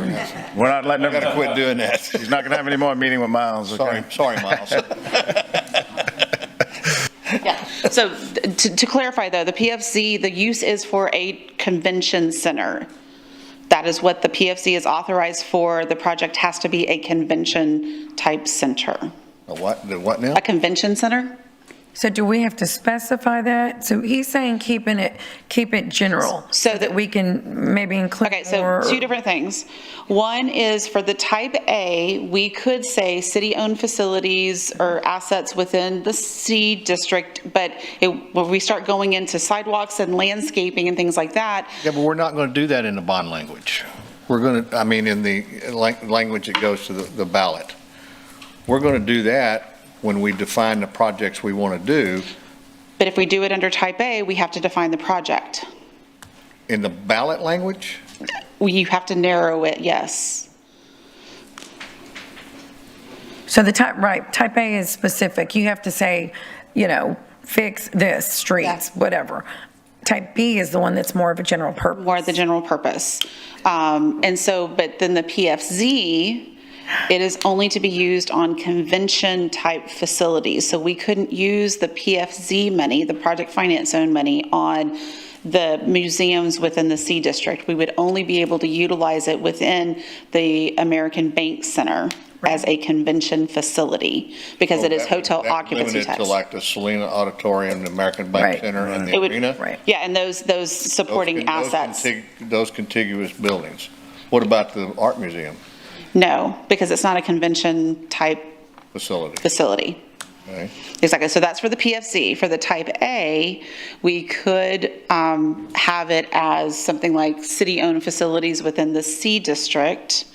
And then we would then define what assets within, in the measure, you could say it could be used for this, this, and this. Peter, you see where I'm headed. I know, I see exactly where you're headed, but we're gonna talk offline, because I don't think we had to, right now, the arena monies, we didn't say it's for the chiller, it's for the refrigerator, it's for the stairway. Yeah, I don't mean Yeah, it was we for have the to construction receive of, yes. PFZ money for every project. There's gotta be some flexibility, Yes. even though it's a project. But we can refine that, yes, but I understand what you're trying to say. Yeah. Right. But the PFC money is very specific to, it has to be used for a convention-type facility. But as far as the ballot language is, we could define it as the C district, and with project specifics, projects within the C district. Yeah, we can talk through that, Is that yes.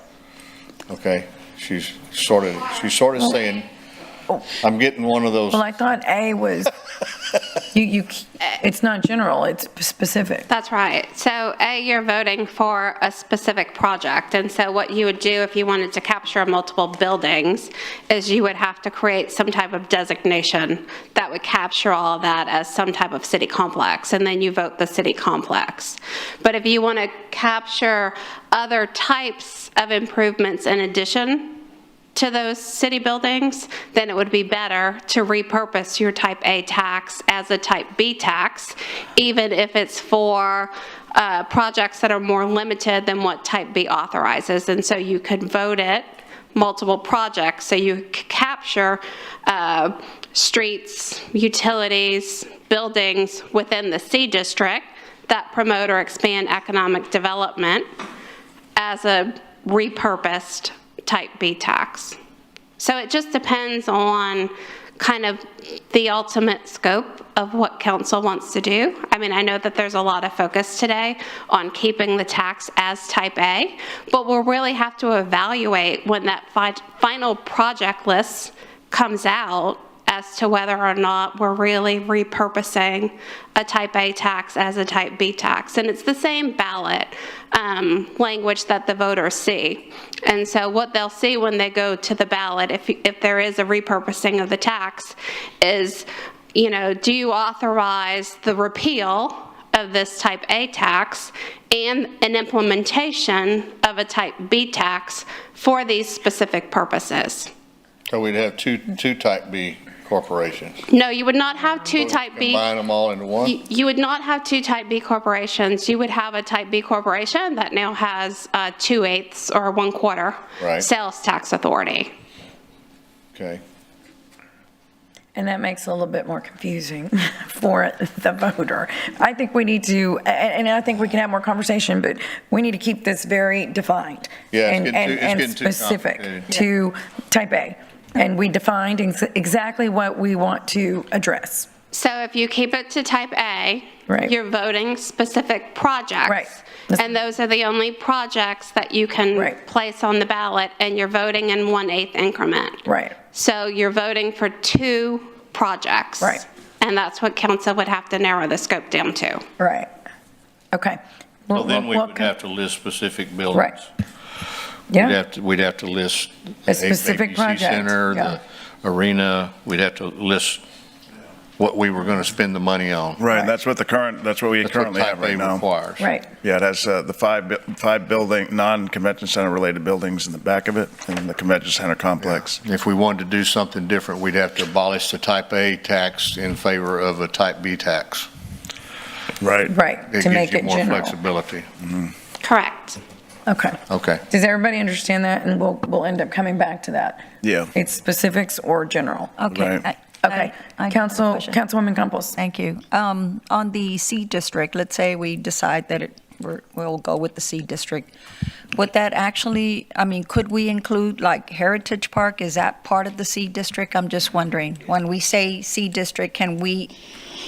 Heritage Park say- is included in the C district, and those are city-owned facilities. Okay, so we don't have to say it, but it's just known.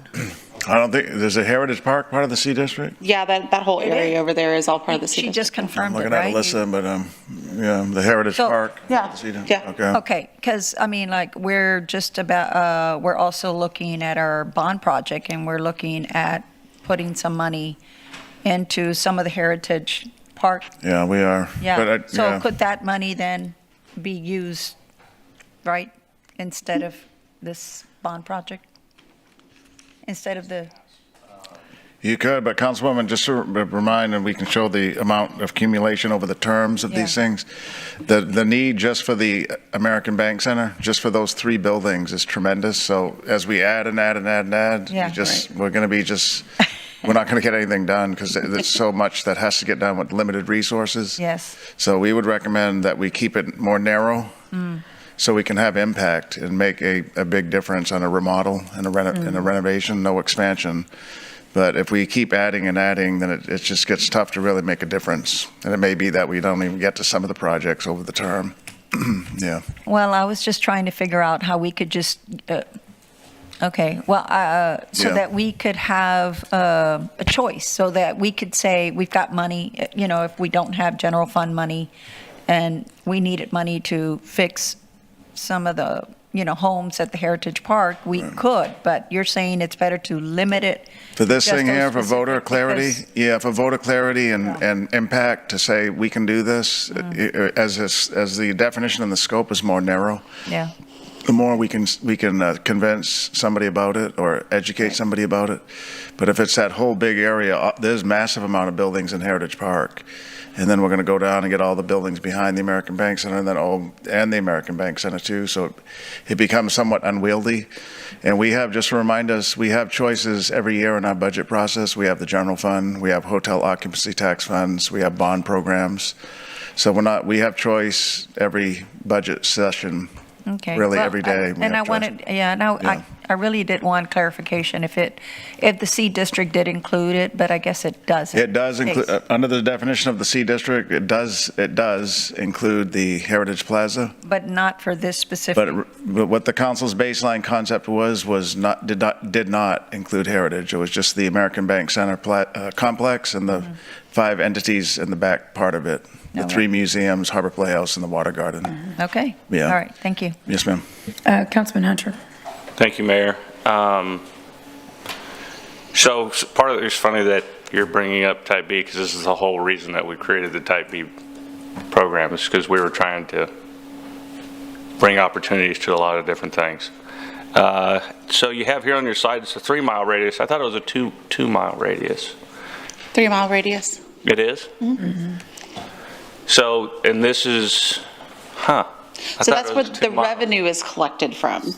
The revenue, But where can we spend the money, I guess? at the designated project, which would be the American Bank Center. So we're not able, so remember, there's two different things. So this is the PFC. So the PFC collects the incremental revenue No, I'm increase. I'm sorry. I'm asking the wrong. And we're going to fail again. So it has to be very succinct, specific, and I don't think going to a type B would provide for that. So I think it should stay with a type A and very specific projects and identification of what it should be.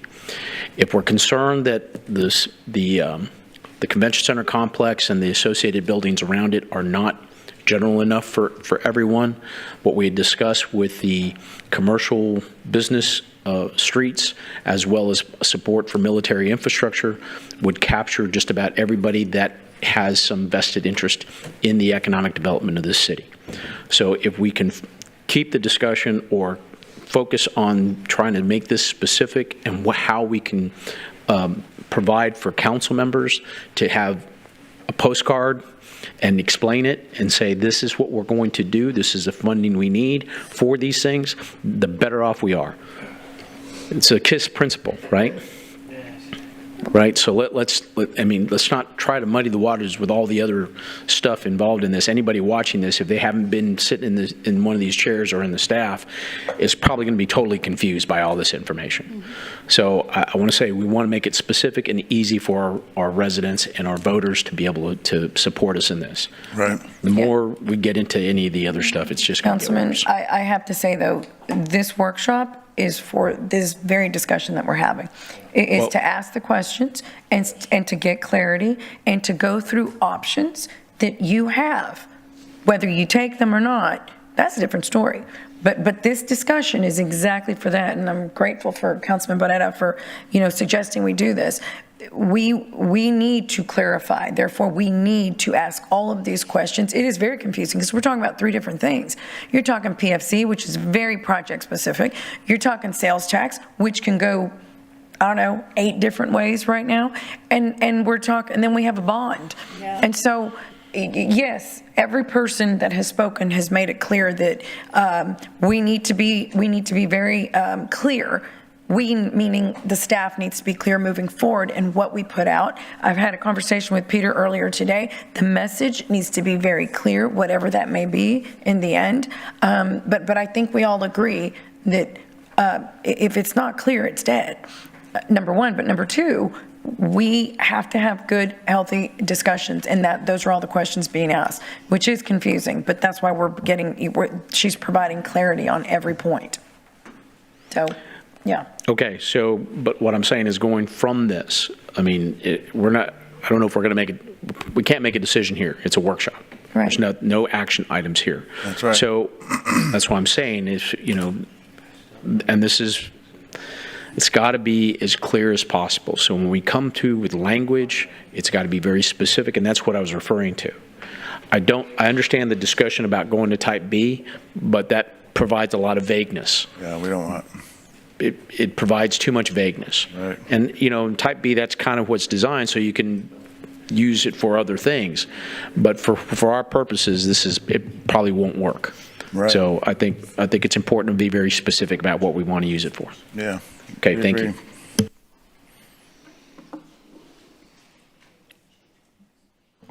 Okay. Yes. So this is just a map of the 3-mile air radius where we would be able to receive that revenue from. So then transitioning from the 1/8 cents that is currently being used for the arena to the 1/8 cents that is currently being used for the seawall. So the baseline proposal was to continue the use for the downtown seawall flood control structures, which includes the breakwater, the salt flat levee, and the flood control pumps, along with what we consider the seawall, which is the structure along the bay there from basically the port all the way up to McGee Beach. Then the proposal was to add additional citywide flood control and coastal resiliency projects to expand or create new business areas, but narrow the focus to exclude any of the public facilities, including the marina, the art museum, the art center, and any other public facilities along that seawall structure.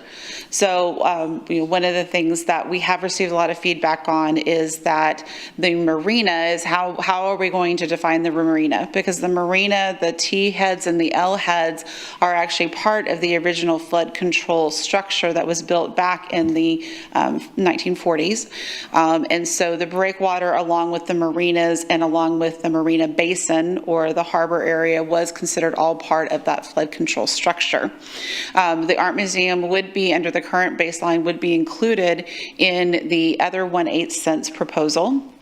And then the art museum would be able to receive funding either through the TERS or through general fund or or bonds or things along those lines.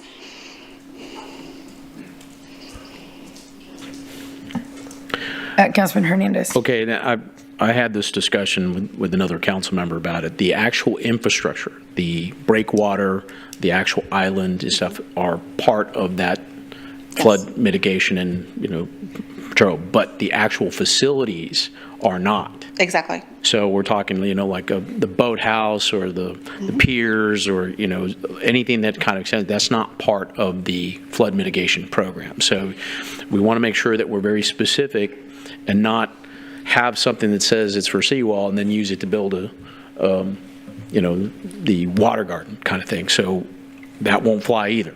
So if the infrastructure itself, yes. Right. The infrastructure itself, yes.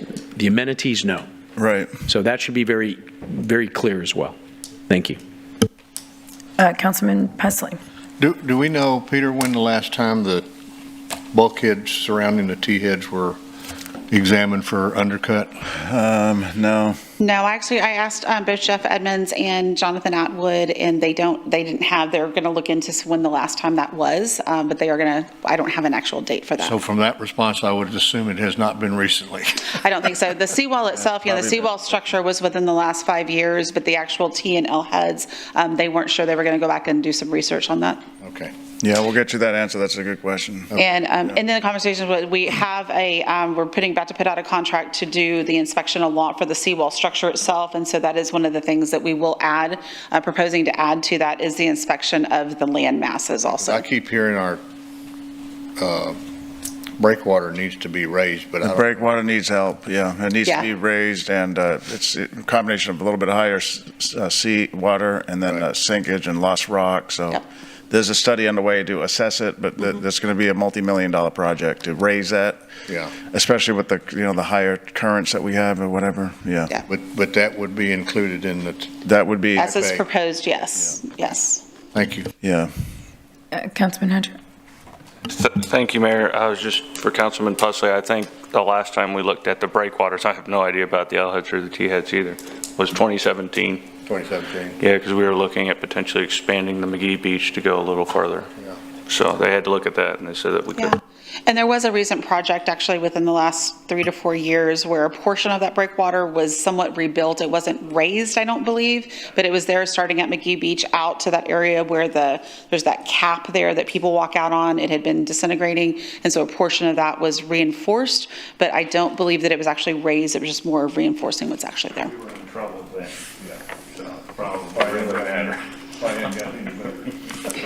Yeah. Okay.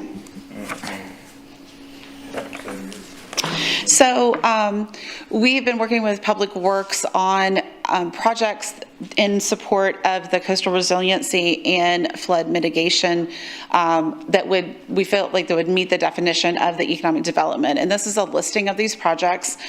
These all are projects that touch some of the larger areas that either we've had slower growth in or we've not been able to develop due to some of the flooding issues that are in those areas. In addition, we have the Corpus Christi Bay. We're continuing to have ongoing erosion along those shorelines there that range all the way from Cole Park all the way down to the university. And so looking at some type of flood erosion and mitigation and protection of those shorelines. We'll go into this a little bit deeper, but but these are the projects that we'll be discussing a little bit more in depth. They are in areas that are eligible for commercial growth or near commercial growth. The total projects are about $193 million in today's dollars. And then we have designated a specific amount.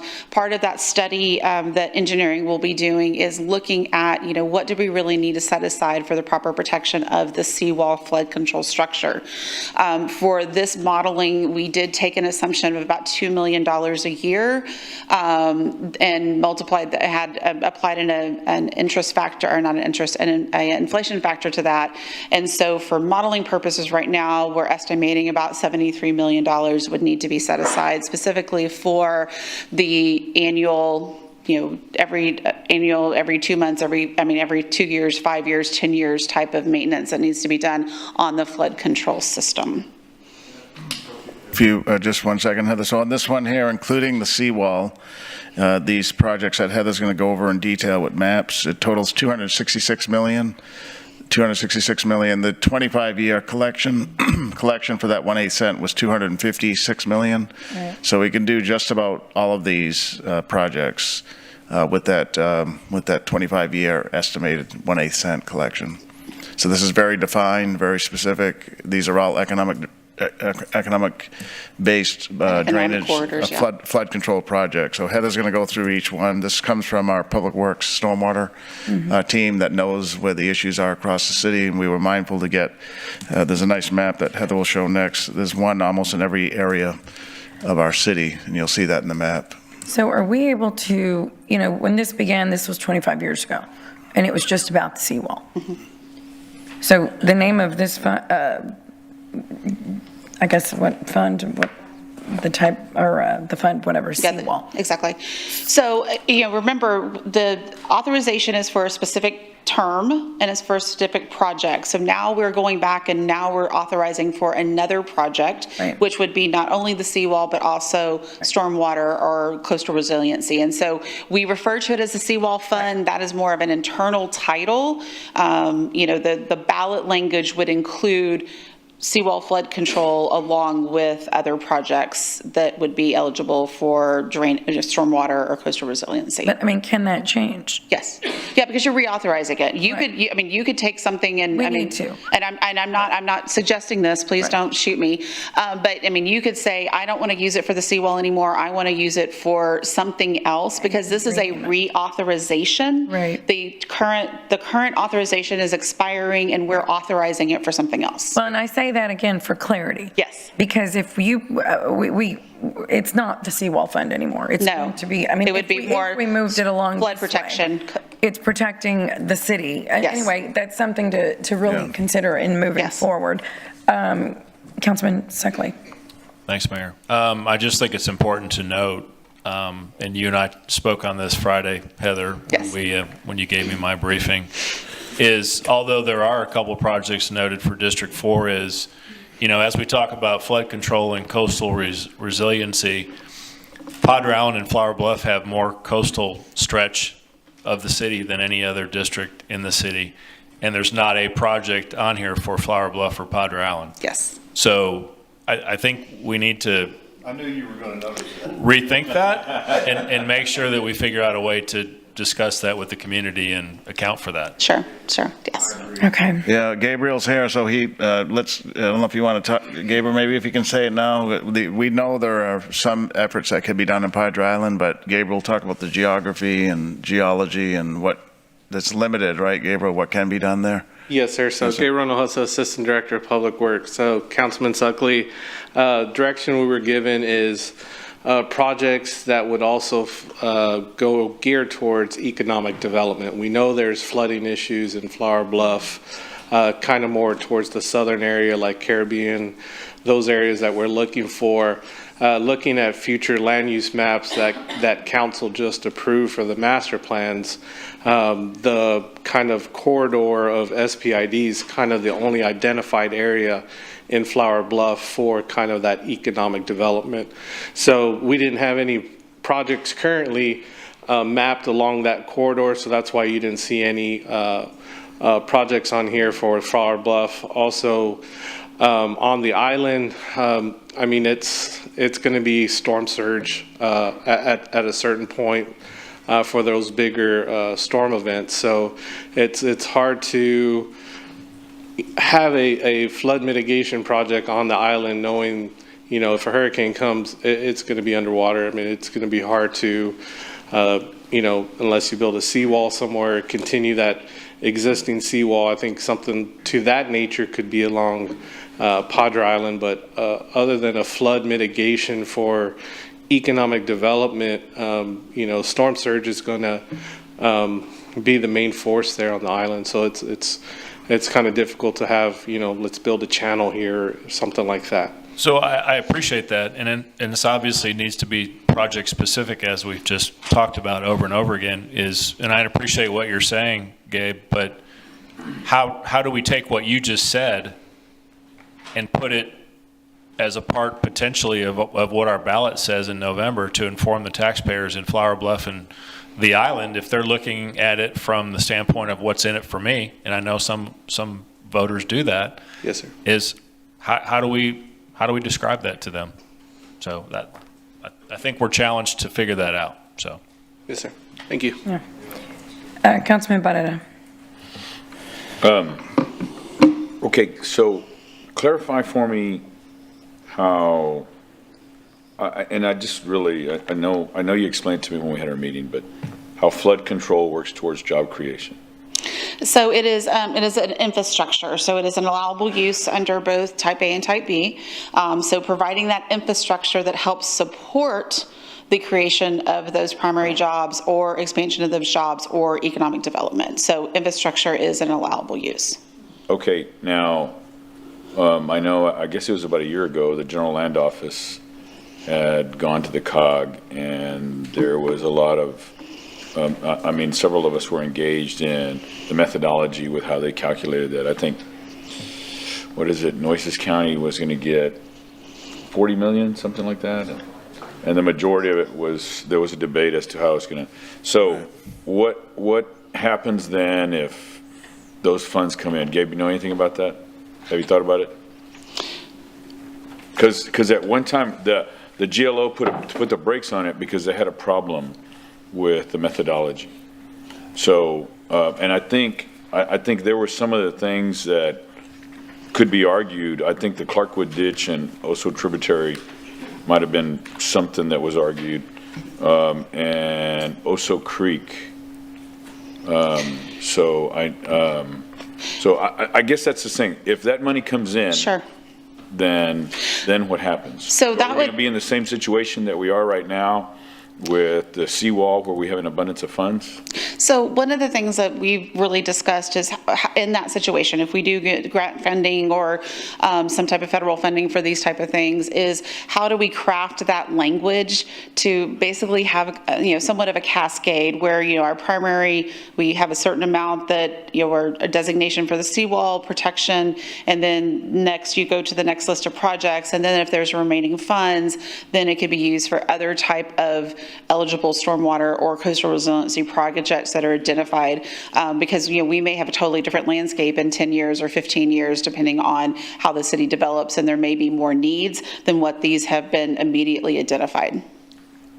And Councilman, just back to your original, the specifics, that reassessment of the monies for that GLO program, it was rectified or settled.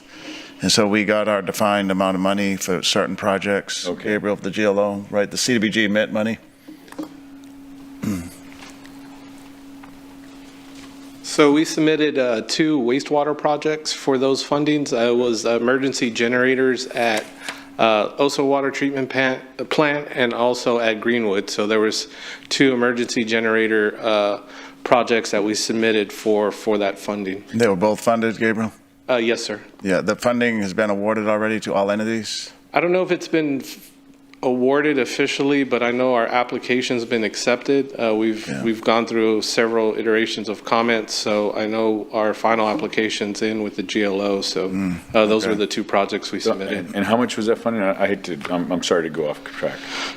I think it was around 15 million, somewhere around there. Okay. I believe so. All right, thank you. Okay, yeah, that's really what my purpose was, though, is to find out what happens if then we, Yeah. I mean, I guess now, knowing what I know, what I've just learned in this meeting, what we could have gone before sooner, when we knew this or the prior council, in fact, could have said, we have an overage of funds that we're not able to spend. Let's go ahead and do it now. We could have done that 2 years ago. Right. Or even 4 years ago. Yeah. Yeah. And the other thing to consider, and this is, something in the future, that if all of these needs have been met, then you can always terminate the sales tax early and repurpose it for something else, another set of projects. That's something, just because it has a defined end date means you can't go past that date, but you can always terminate it earlier if the purpose has been met. And where were you in 2019? San Marcos? That's my whole point. Yeah. If I'd have known how this worked in 2020, Yeah. I've been asking. Councilman, let's hang on. We're going to wait. We got people in line though, sir. Yeah. I thought this was a workshop. Law and order. Councilman Hernandez. Okay, so I know there was a funding, I think it's different than what Councilman Bada was talking about, but we had funding associated with the grants, not only for ourselves, but the county, to look at the Oso Creek project. But that was just for design and research and stuff like that. I don't know where we are with that, but that's why I've been kind of working to say this should be a citywide flood mitigation program, and that would benefit everybody within the city with flood insurance and all sorts of stuff, right? It'll also keep our stormwater fees lower over time, right? So I want to make sure that this is over, and maybe Gabe can kind of talk about where we are with that study, so we can fund what comes from it. So I think the two studies you're referring to, Councilman, are the Tri-County study and the master plan study that the city was doing kind of concurrently. So we worked concurrently with the county consultant and our consultant when we were coming up with the capital list of projects for the master plan. So we didn't overlap anything. So their majority is kind of the upper reaches of the Oso Creek. Ours, of course, is the one from Greenwood to Yorktown, which we have the Texas Water Development Board grant to go ahead with planning and design for that section. 4 point something million? Yes, sir. It just came to council recently? Yes, sir. We just approved the the consultant contract here recently. Okay, council approved the consulting contract for the Oso Creek, the bottom rectification projects is what it was titled. Yes, sir. And we awarded it to the council awarded it to a design firm? Yes, sir. So it's a dual design firm, Hanson and Pape Dawson are working on that planning and design portion of Oso Creek. And so we would come with shovel-ready projects in case, monies like this are available. Yeah, so this 53 million that Heather has on this report, that's the construction portion of that section? Yes, sir. Yes, sir. And the estimates are from the earlier work that you did? Yes, from the Stormwater Master Plan. Right. Okay. Now we're talking, right, Council? Now we're talking. Okay. So, it's those kind of things that I'm talking about, that where there's no way to fund it right now. So we got to find that funding source for those future projects that I think benefit everybody in the city if we can reduce those, any chance of flooding, which would keep our flood insurance lower if we have those projects in place. Agreed. Thank you. Okay, go ahead. Okay. So this is a representation of where those projects are located across the map. They go range all the way up from the Cal Allen area, all the way down to the south side and along the shoreline, the Corpus Christi Bay area. And these are just those projects in greater detail. So this is the FM 624 project. This would relieve flooding along this commercial corridor. This is the Turkey Creek project. So this is an area that has had challenges with the flooding, and I'm sorry, I'm not a drainage person, so we're. Is the blue the drainage system, Gabriel? Yes. The blue is is Turkey Creek drainage system. You want to come talk to me? This is an important one because there's a limited economic development that can happen because of the flooding right now. So yes, sir. So this is the Turkey Creek project that was identified on the master plan. So all the areas located just south of Turkey Creek that would flow into there are listed on the land use plan as, industrial, light industrial, so it's more of a commercial developed area that would end up here at Turkey Creek. So this is why this project was identified for this plan. Next is the Clarkwood tributary. So it's Clarkwood from approximately State Highway 44 is the northern boundary, all the way down to which is kind of Lavoya Creek. The Lavoya Creek area, Oso Creek tributary that runs off of the main branch of Oso Creek. So this area would open up a large section of this area, which is also identified light industrial, commercial, economic development area for this one.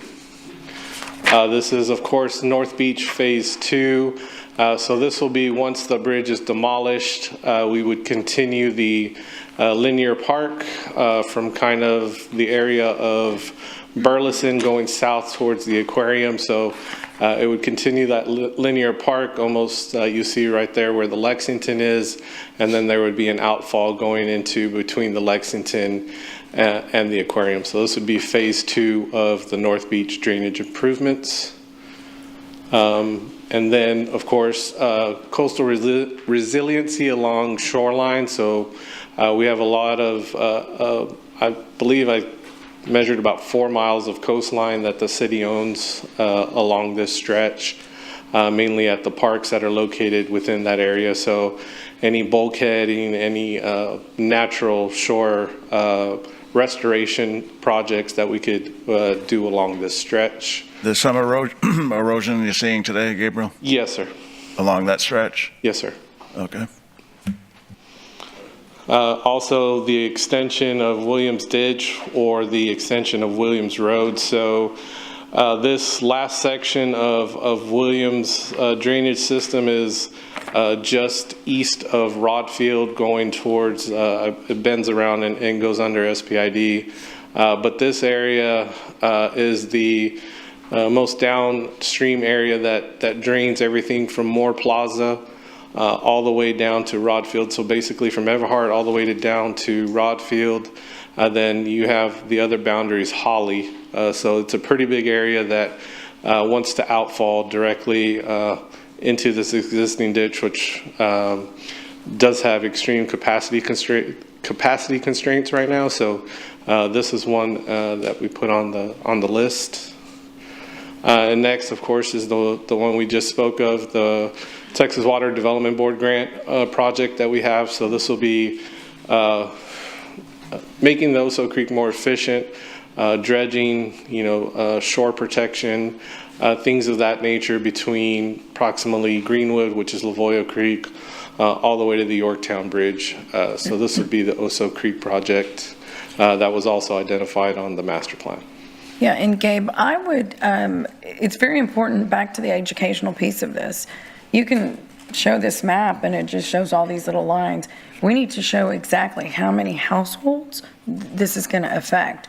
Oso Creek is a perfect example. Y'all worked on that, number one, for years. Yes, ma'am. Years. And that, I can't remember the number of rooftops, but it is the service area for this is, I mean, it reaches all the way up to the Clarkwood project, Right. the Clarkwood airport, so stretching all the way from there, SPID, that portion coming this direction. And then, of course, any new development in London is going to go that direction to Oso Creek. So, Right. yes, ma'am, it's a big service area. We do. We really need to. And I remember a few years ago when this finally happened. Yes, ma'am. It was awarded. I forget her name. I'm so sorry. I hope she's not watching. No. She worked on this grant for years. Oh my goodness. No. Dodd. No, that was the Lavoya Creek. She worked on Lavoya Creek. Oh, Lavoya. She was Lavoya. Yes, Okay. so me and Nina worked on Nina, okay. Yes. Okay, I was thinking Lavoya. But either way, it affects, thousands of homes, and I think we need to make that very clear Yes, ma'am. in describing all these. Councilman Klein. Thank you. Gabe, one of the constituents is watching this and asked me to pose this question regarding these various kind of potential flood control projects. Is there any plans or any thought to capturing any of this flood water, storing it, or is it just a matter of trying to mitigate any sort of flooding? It's more mitigating. We looked at that theory during the master plan creation. The amount of acreage that we need for like a regional detention is kind of astronomical for this area of Oso Creek and anywhere else. So this would just be a mitigation project at this point. All right, thank you. Okay.